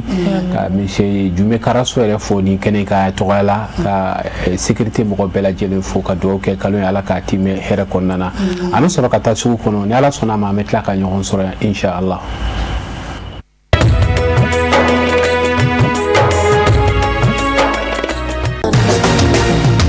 Mayonnaise Kadi. La qualité se reconnaît au premier regard et le goût à la première bouchée. Ce petit détail qui attire l'œil, cette saveur qui éveille les sens, cette texture qui donne envie d'y revenir encore. Oui, vous l'avez deviné, c'est la mayonnaise Kadi. Une texture riche et onctueuse, un goût irrésistible qui transforme chaque plat en véritable délice. Avec votre riz, elle élève un goût intense. Dans vos salades, elle apporte fraîcheur et douceur. Sur vos brochettes, elle ajoute une touche parfaite qui change tout.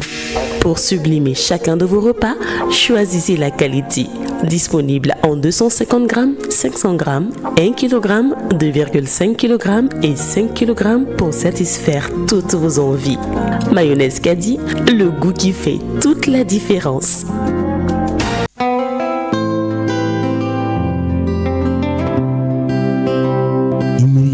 Yoromina ininkanko ki janto mɔgɔw ka kɛnɛya la u bɛ se ka k'i ka baarakɛta ye a ye na kalan kɛ karamɔgɔ jolenw kɛrɛfɛ walasa ka programme kɛrɛnkɛrɛnnenw sɔrɔ minnu sigilen bɛ ka ɲɛsin kɛnɛyakow ma bi a ye dɔnniya sɔrɔ ani ka fɛɛrɛw sɔrɔ kabi aw don fɔlɔ an ka ekɔlisow kɔnɔ nin k'aw labɛn ka bɛn ni kɛnɛ tiɲɛw ye a ye na fara an kan ka kɛ kulu ye kulu min kɔnɔ ekɔliden kelen o kelen o bɛ jukɔrɔma tintin ni k'a lasa seyɔrɔ la i ka jɛnatigɛ nafasɔrɔ siraw bɛ daminɛ yan nɔ école de santé de Bamako la ESB i labɛn walasa ka différence créer i janto i ka kɛnɛya la ani mɔgɔ wɛrɛw ta a ye na fara an kan kabi bi nin k'aw nin kankow kɛ a ka baarakɛtaw ye don o don.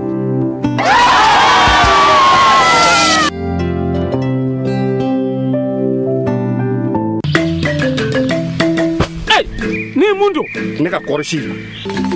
dalu mun b'i bolo a ko la I tɛ dɔ fɔ n ye ne a bɛ éléphant vert ka farafin nɔgɔ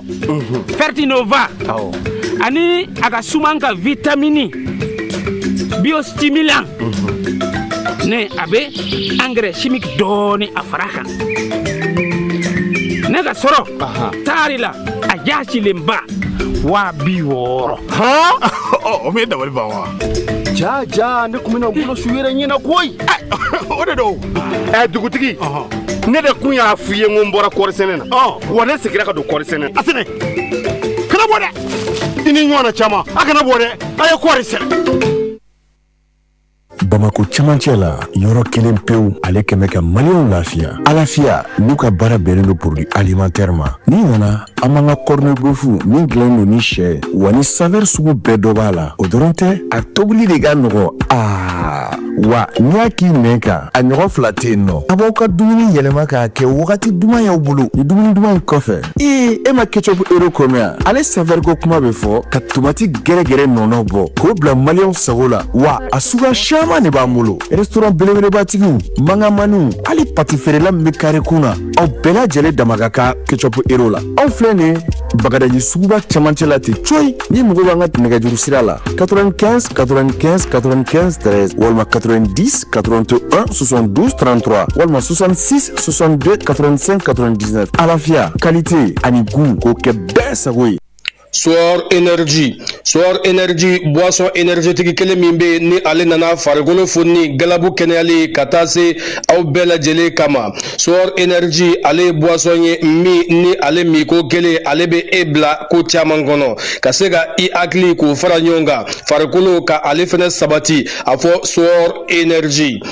Energy ale établissement Mamadou Sempara ale de bɛ a représenter ba Maliba ale kɔnɔna na fɛn min ye Soor Energy a sɔrɔ yɔrɔba o de filɛ yen fɛn min ye Bulukasɔnbugu ale sugu la yɔrɔ kelen pe dumɛ station triangle ale masurunya na walima fɛn min ye Keɲeba région ale kɔnɔna na Keɲeba Faraba a b'a ale sɔrɔ yen nɛgɛjurugu fɛ olu filɛ yen 78 45 06 15 walima 70 47 47 87 kabi dugu jɛra ka denni ci k'a ka taa su la ka taa n'a san ka na tobili kɛ fo sisan jumɛn ta yɛrɛ bɛ ɲini ka se ka sɔrɔ ne ma dumuni sɔrɔ ka dun Aisha Naya ne ko mun kɛ ne juguya si e ma ta de ne ye denni ci k'a ka taa sugu la ka taa n'a san na hali bi a mana fɔlɔ de koyi bi jumɛn bɛ taa misiri la fo sisan dumuni ma se ka sɔrɔ ka dun n bɛ taa san na sisan Gafure Naya a kɛ Ala de kɛra kama sɛ ka kini naji ka se k'a ka kini ka k'a di yan nka dun bɛ taa misiri la sisan foyi min ye ko den ye o kɔ a bɔ poivre mugu deliya fɛfɛ deliya piment deliya a simple na aromatisé sumala min nun narɔ ka di a bɔ laginɛ nɛrɛ a sumala lamɛn ni laginɛ nɛrɛ de ye tamati deliya jaba deliya jus deliya ni kɛnɛma min ji ye ji sanima min ye a ka o deliya fɛnɛ n'an bɛɛ Gafure a bɛɛ ka sigɛrɛ min ne ka gino tɛ dɔwɛrɛ dɛ deliya produit de société Awa Jara a mɔgɔ mɔgɔ b'a kamiyon ma sandala a ka jija a ka se ɲare la ɲɔnɔ blasi la Musa Jara numéro 1 fɛ yen ale ka numéro 76 44 19 37 wali Isa Jara fɛ yen nɔ misikɔrɔni ɲɛfɛ ale ka numéro 76 34 11 26 wa ko la mugu kura min bɔ mɛ a b'a ka naw sankɔrɔ ta k'a kɛ tama ɲɛ yɛrɛ la a kɛra dumuni mago da ye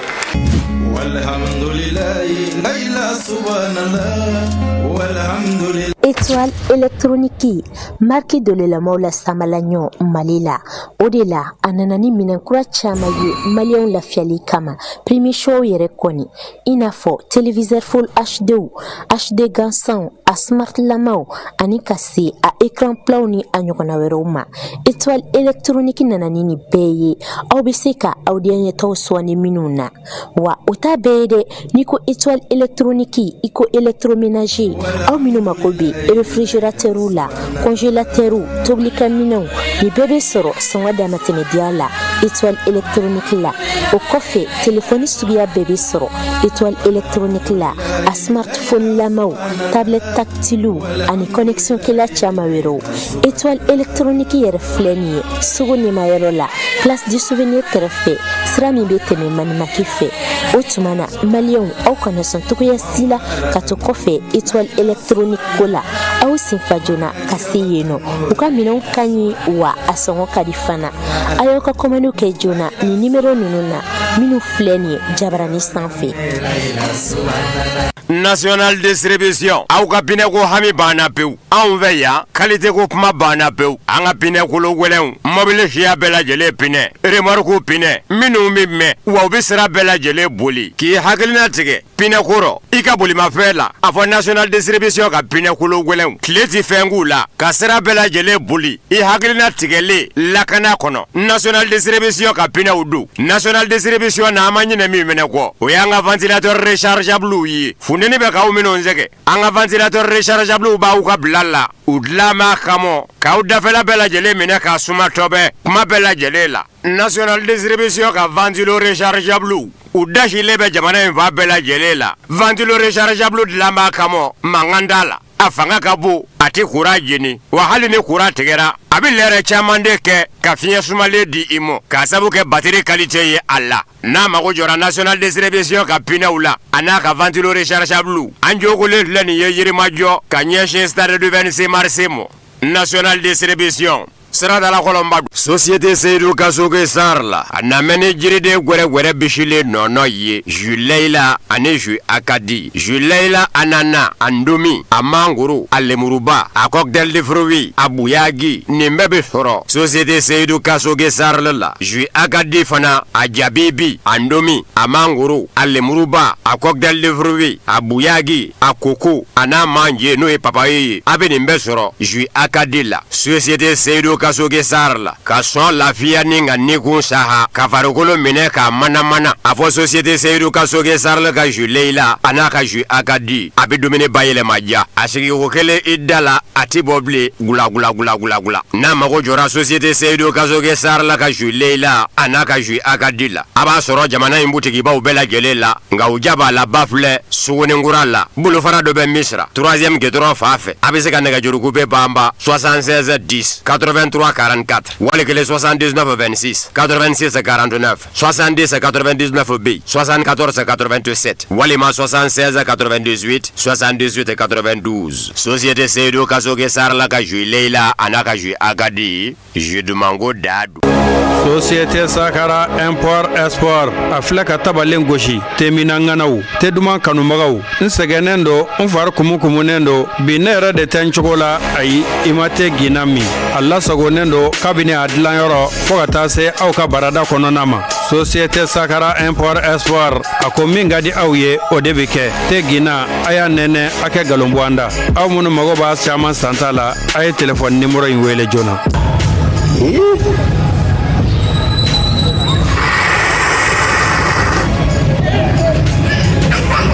te gina de wa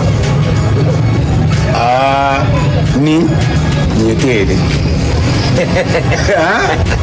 ɲɔgɔn tɛ ɲɔgɔn ma da ti bɛɛ ti te koyi ni dɔgɔninkɛ ka to yen ɲɔgɔn tɛ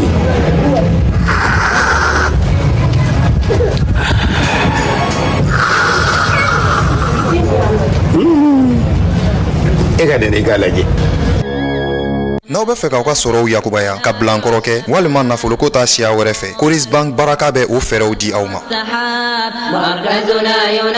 walasa k'an ka dɔgɔtɔrɔso bonya n bɛ se k'an jigi da Coris Bank baraka kan wa kosɛbɛ ka fɛɛrɛw di aw ma walasa ka dɔ fara aw ka baara bolodalenw kan k'u lataa ɲɛ an bɛ se k'an jigi da Coris Bank baraka kan walasa ka se k'an ka baaraw yakubaya wa awɔ Coris Bank baraka ka financement ijara ye juru ye juru min bɛ bɛn o sira ma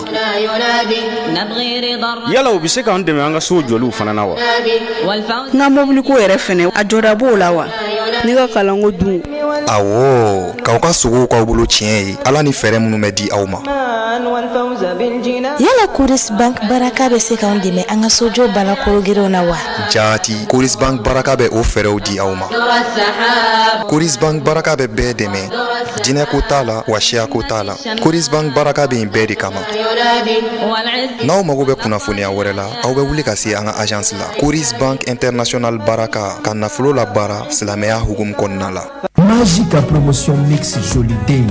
à Kadissa. Tu peux remporter des lots incroyables comme un réfrigérateur, une télévision ou une super moto Jakarta. Prends-toi vite dans ton marché, achète ton kit mix composé des formats poudre et tablettes 100% magie à 500 francs seulement. Reçois ta carte à gratter et tente ta chance pour remporter de super gros lots. Jusqu'au 25 mars 2026, avec ta promo Mix Joli Day, tu gagnes, tu gagnes. Moi et magie, si bon ensemble.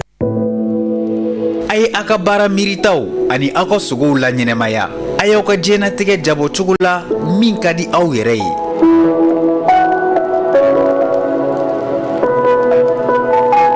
Tous les matins, vous y mettez un peu de vous. Uteta galabu kenea ani fangako. Odela abe wagati mina au kango jabo kosobe nini afuku galabu kenea kolosigi fanga afo doron ko 3 ors.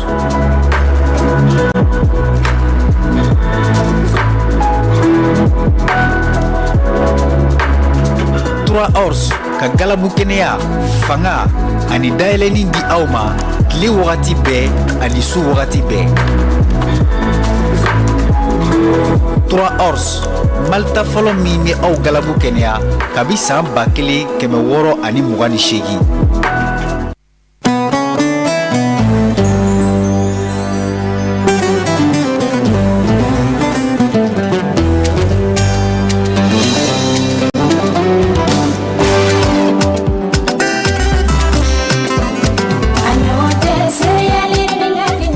Ani sɔgɔma n se tanti ça va somɔgɔw ne mɔden don fosi t'a la alhamdulilayi e bɛ ka relaxi mois de di Nura ma awɔ Nura âge tɛmɛ n'o kan o Nura bɛ NI plus de ta ne yɛrɛ bɛ yaala n'a ye a tɛ bɔ ne ka saki kɔnɔ nin de ye feereya relax 1 plus ye i y'a siɲɛ fɔlɔ de Mali la vitamine 21 de b'a la namasa b'a la tamaro b'a la pomme b'a la di b'a la denmisɛnninw b'a fɛ cogo mɔgɔkɔrɔbaw b'a fɛ ten a kɛ bannen kun abada Iridielac den dumuni dafalen denbaw ka lafiya kama ka ta den kalo 6 la ni Iridielac 6 mois ye a kalo 8 ni Iridielac 8 mois ye ani sisan Iridielac 1 plus ka ta den san kelen na ka yɛlɛ awɔ ni ye fɔlɔfɔlɔ ye Mali la Iridielac ka céréale 1 plus falen don vitamine caman de la minnu nafa ka bon den ka kɛnɛya a n'a ka lamɔ na Iridielac denbaw bɛɛ jigi don Iridielac 1 plus a nana o lafiyali kan n'aw bɛ kunnafoni nɔfɛ aw bɛ se ka weleli kɛ 73 91 91 91 la Iridielac fiɲɛ kelen Iridielac waati bɛɛ. Chérie. Oui bébé. Qu'est-ce que tu penses de cette couleur-là? Elle est belle la couleur. Ça te plaît? Oui. Les enfants, venez. C'est quoi ta couleur préférée, mon chéri? C'est bleu. Bébé, qu'est-ce que tu choisis? C'est rose. Bonjour. Bonjour messieurs. Vous ne serez pas déçus avec les peintures Barbeau et son Barbeau Mix. Illuminez votre quotidien avec une technique moderne de production des couleurs sans mélange qui vous permet d'avoir des couleurs brillantes qui durent et exactement comme vous l'avez choisi. Barbeau, nouvelles émotions.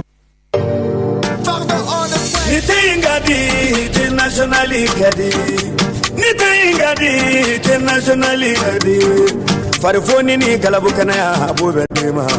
national Jama je yorola national Konyo yorola national Yemunu yorola hali tosigi yorola jama bebe girete minga national Magoro ba mi demese ba mi chauba mi musuba mi aha national Ni atimi ini kungulo dimi tenwanye Ni atimi ini bana misente nywanye Ni atimi ini farifoni benyona Odela ubafe Sipori kala ubafe Meru ubafe Artisi ubafe Abini wajulu keneka Nega kera na te waratisi Tuguni 40 national 40 national Malimamuso ne de ba fe kan na dumange wa kebi ne kununga da langoloto na mi no fe ona de bito beni zamzam kan na jini ngura boleye abuyon épicé na poulet Malimamuso e de ba fe ka ko ke ladia ni salade lale kerengere ne ye ni nga jege kene da safe fe mi mo dunja zamzam kan na jini mbuyon poulet ana épicé du aw melo nye so ko jini na wiye wale kele aw ba fe ka place spécial la domini kerengere ni guno kele mi me olabi zamzam kan na jini ngura buyan poulet ana épicé du malikono gawu kono dozo dema ya bela jele kan ni sodia ni ka tobile ye ejike semenjiri ke zamzam kan na jini ngura buyan poulet ana épicé ko kebe mena kan ni sodia ni ngabla munya na ma ko jora ko la foni werela zamzam kan na jini ngura buyan a épicé na poulet ka abise ka wuli ka se bebe nyarela immeuble babu yarala Zavia Krefe rue 429 porte M1 wale kele aka na juru coupe bamba 76 80 0062 16 wale kele 76 38 59 59 zamzam kanda jini ngura kuya kule ana APC dude bela jele wasara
Championi Tedanaya Imashwa Kadatimia Kafarifani Kageranyaga Fodanaya Afaron Kokele Abedala Bukenea Kibila Bella No Adandu Teuka Championi Ndo Agute Lorika Galobonda Tedanaya Oh papa goûter, oh maman goûter, Che Johnny goûter, Che Aya goûter, c'est comment, Dedanaya championni, papa, Dedanaya akadi tro, Dedanaya, Dedanaya minafa.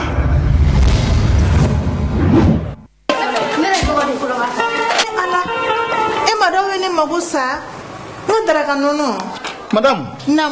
nono sugu jumɛn don? Nono Sahel Kaneti kɛ. So dara fo ka nono Sahel Kaneti tɛ daraka nono dama ye dɛ. A bɛ min waati bɛɛ wa a bɛ kɛ fɛn caman na. A bɛ kɛ dɛgɛ la, a bɛ kɛ sɛri la. N'i sɛgɛnnen nana ka frigo dayɛlɛ ni ka kelen ta k'i kun diya n'a ye i bɛ sin ka lafiya ten. Nafila d'a ma joona. A bɛ bɔ ka denmisɛnninw ma fu. N'o tɛ a yɛrɛ b'i kan diya n'a ye kuma bɛɛ sanga ni waati. Wa lafiya in tɛ dɔwɛrɛ ye a bɛ suma bayɛlɛmani de nɔgɔya k'i to a kan wa ayi i kɔnɔ kɔni tɛ ja abada datugulani ngalo ka bɔ a da la dɔrɔn n'o tɛ ni k'i kun diya n'a ye.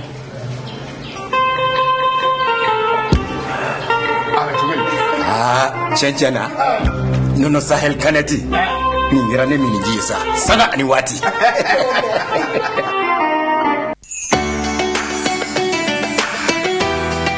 Sungalo ye dɔnniya ani kanu tilali waati dɔ ye guwa kɔnɔ. Ni nɔnɔ mixwell ye sungalo kalo kɔnɔ waati o waati o ye tilali ye. Vitamine nafama caman b'a la. O ye A, C, D, E ani K. Protéine ani calcium fɛnɛ b'a la. Nɔnɔ mixwell y'o limanaw dɛmɛ o ka to kolo kɛnɛya ani kɛnɛya la waati bɛɛ. Mixwell, sungalo kalo damu ye waati bɛɛ.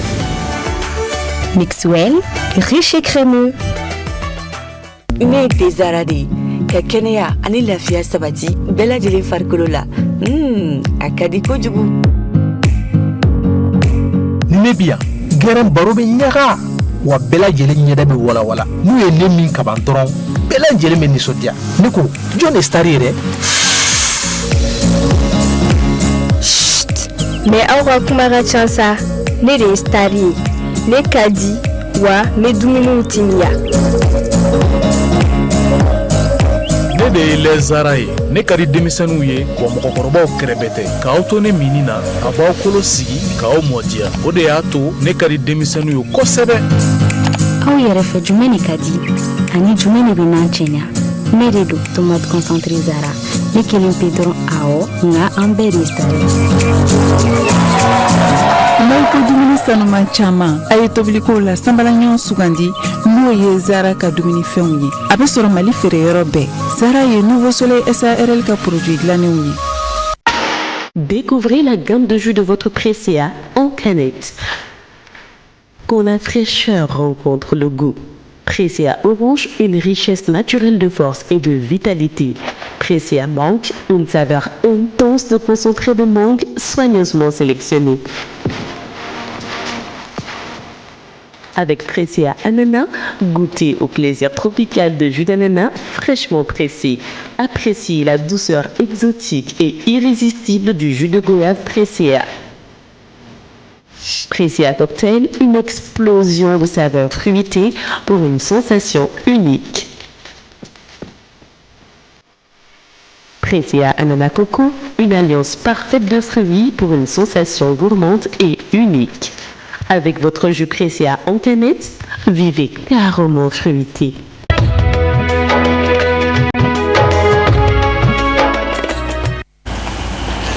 Aywa alhamdulillah an bɛ foli lase maa o maa de farala an kan ni jamukan yi a dɛmɛli la ka na n'i ka feerefɛn ye ani minnu yɛrɛ kɛra an ka sponsor officiel ye an b'u bɛɛ fo k'u bɛɛ waleɲuman dɔn ka tila ka wele bila fɛn o fɛn de bɛ fɛ i ka ye i ka jamukan ka ye ka sira di u bɛɛ lajɛlen ma u ka boli biribiri ka na an ka se ka baara in tɔ dafa ɲɔgɔn fɛ an bɛ dugawu kɛ bɛɛ ye ala ka sugu diya bɛɛ lajɛlen fɛ ala ka bɔdaw di ala ka kisi ni tangaw kɛ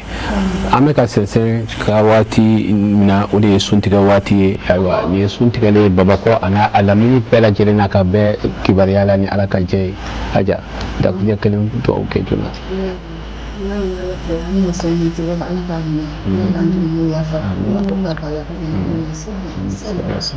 ala ka dɔ ye minɛ merci.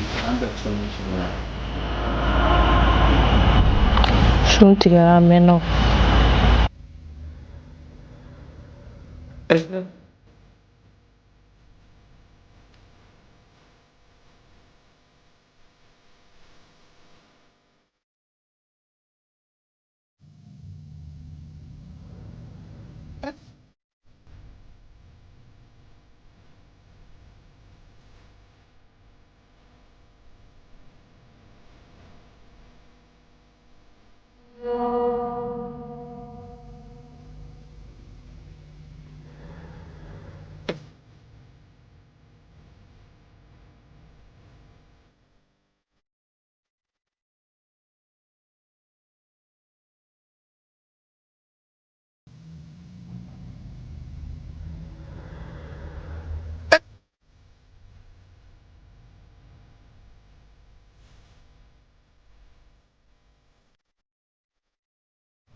alikaba te wula te min ɲɔn manja te min daro ka di te min be jama fara ɲɔgɔn kan a ka barodaw la gɛrɛw na kɔɲɔdonyaw la dengundiw la jamadonyaw fɛ te kelen pewu te alikaba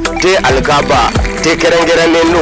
ka lasago k'a daminɛ foroko kɔnɔ fo barada n'a diya bɛ ɲɔgɔn na wadonaw k'o kɛ nɔgɔrɔla ka minɛ k'a maya k'a kɛ i ko dɔrɔmɛ 5 di dɛgɛ a bɔlen kɔfɛ baarakɛyɔrɔ la i sɛmɛnjiriba kɛ te alikaba ye o wuli ka d'a ma o foronko kelen farifoni ni nisɔndiya ni muɲamuɲa don fa bɛɛ lajɛlen te mina ŋanaw bɛɛ k'i taala kɛ te alikaba ye k'a sabu ka nɛnɛko kelen bɛ k'i bolo laada ye te mina wanɛ bɛɛ bɛn b'a kan k'a fɔ te t'a bɔ diya la te alikaba te wula sɛgasi don don a bɛ sɔrɔ jamana in sugu bɛɛ lajɛlen la dugubaw kɔnɔ ani dugumangaw butigibaw la ani tabalidaw te alikaba te wula kalite ko daa don.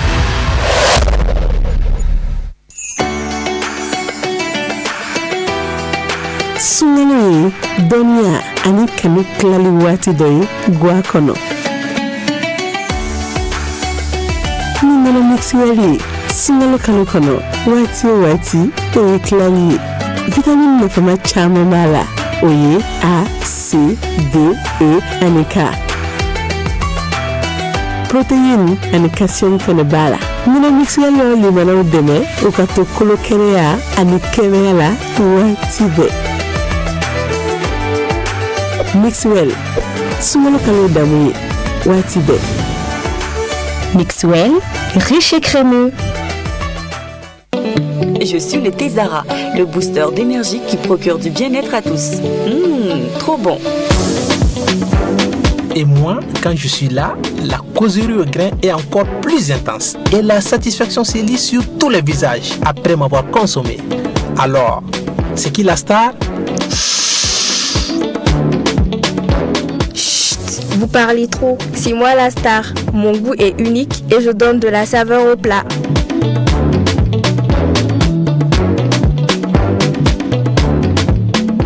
Moi, le lait Zara, je suis fait pour les petits et les grands. Avec moi, la croissance des os est assurée. C'est pourquoi les enfants m'aiment bien.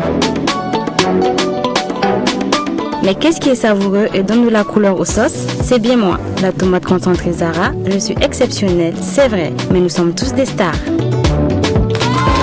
Pour une alimentation saine et variée, optez pour les stars de la cuisine, les produits alimentaires de qualité Zara, disponibles partout au Mali dans les points de vente habituels.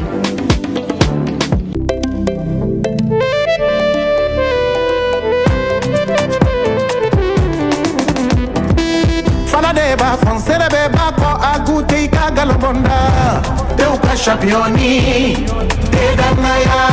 imashwa. Kadatimia, kafarifani, kageranyaga, fodanaya. Afaron kokele, abedala butkenea, kibila bela. No, adandu. Teuka championi ndo, agute zarika galobonda, te danaya. Oh papa goûter, oh maman goûter, chez Johnny goûter, chez Aya goûter, c'est comment, Dedanaya championni, papa, Dedanaya, akadi trop, Dedanaya, Yedanaya minafa.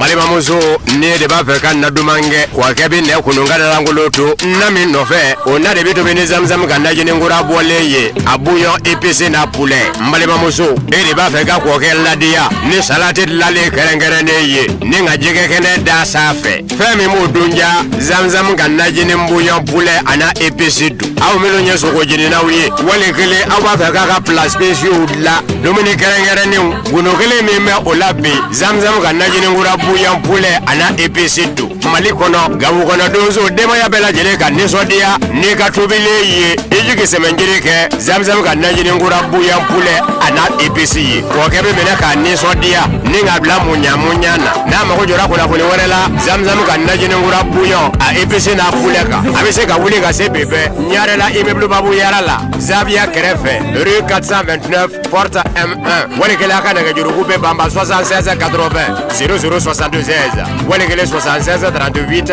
59 59 Zamzam ka najininkura bouillon poulet a na EPC duden bɛɛ lajɛlen wasara.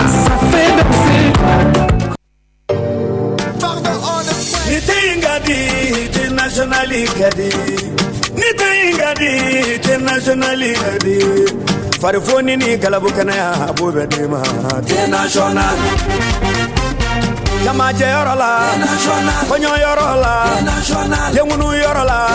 hali tozigi yorola jama bebe girete minga te national Magoro ba mi demiso ba mi chauba mi muso ba mi aha te national Ni atimi ini kungolo dimi te nwanye Ni atimi ini bana misente nwanye Ni atimi ini farifoni be nwona Odela ubafe Sipori kala ubafe Meru ubafe Artisi ubafe Abini wajulu kanaka Nega kera na te waratisi Tuguni Forte National Forte National Chérie. Oui, bébé. Qu'est-ce que tu penses de cette couleur-là? Elle est belle, la couleur. Ça te plaît? Oui. Les enfants, venez. C'est quoi ta couleur préférée, mon chéri? C'est bleu. Bébé, qu'est-ce que tu C'est choisis? rose. Bonjour. Bonjour, messieurs. Vous ne serez pas déçus avec les peintures Barbeau et son Barbeau Mix. Illuminez votre quotidien avec une technique moderne de production des couleurs sans mélange qui vous permet d'avoir des couleurs brillantes qui durent et exactement comme vous l'avez choisi. Barbeau, nouvelles émotions.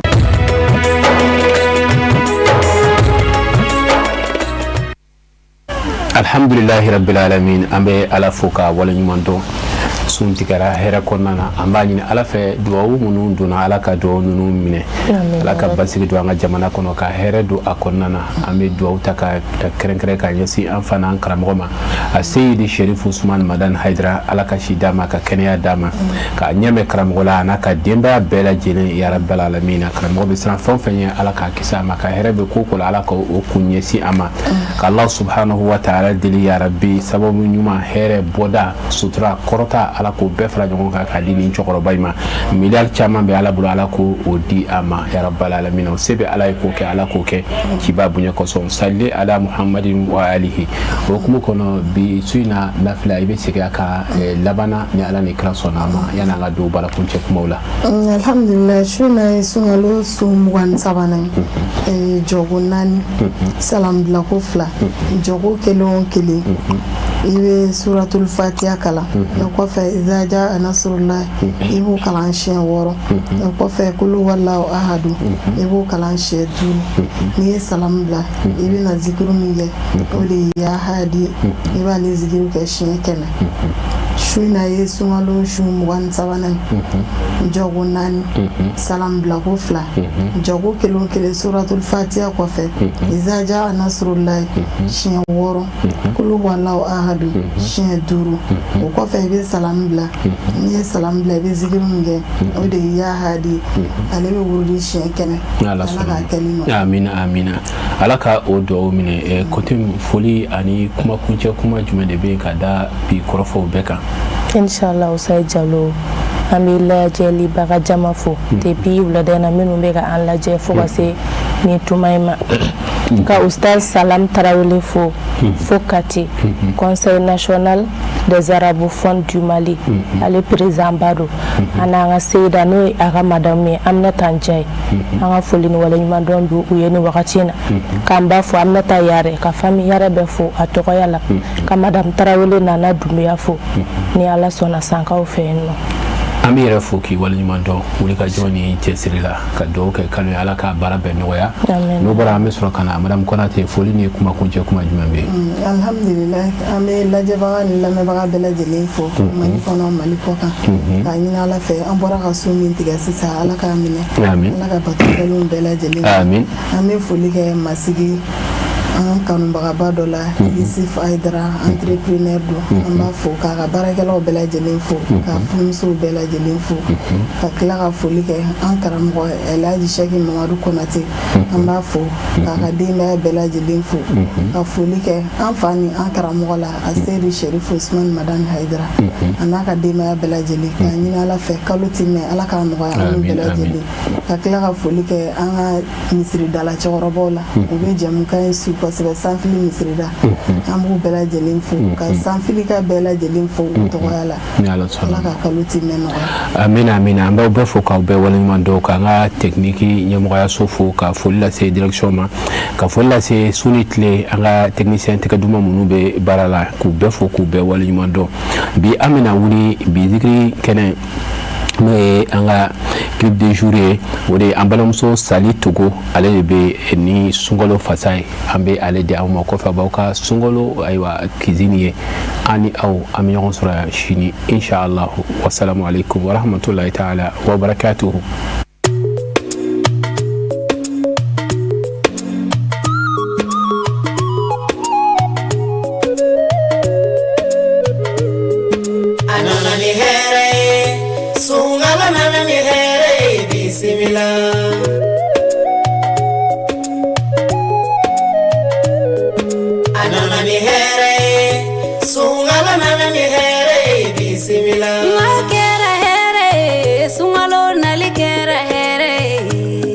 Kaloti kalo mimbo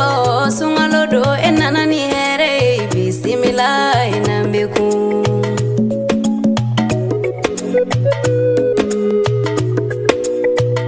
sungalo nana ni here bismillah sungalo e kalo bae boya kalo ni ya fakalo do fama ala bato kalo do kira manta unga kalo de do sungalo nana ni here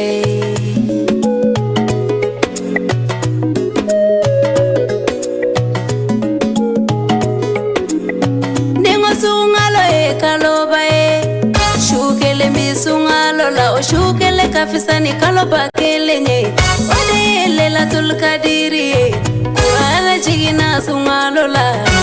asani bangina sungalola pati umaga kera sungalola kaduru jonyo tara sungalola alina dana kurane tafsiri ma sungalo kono sungalo nanani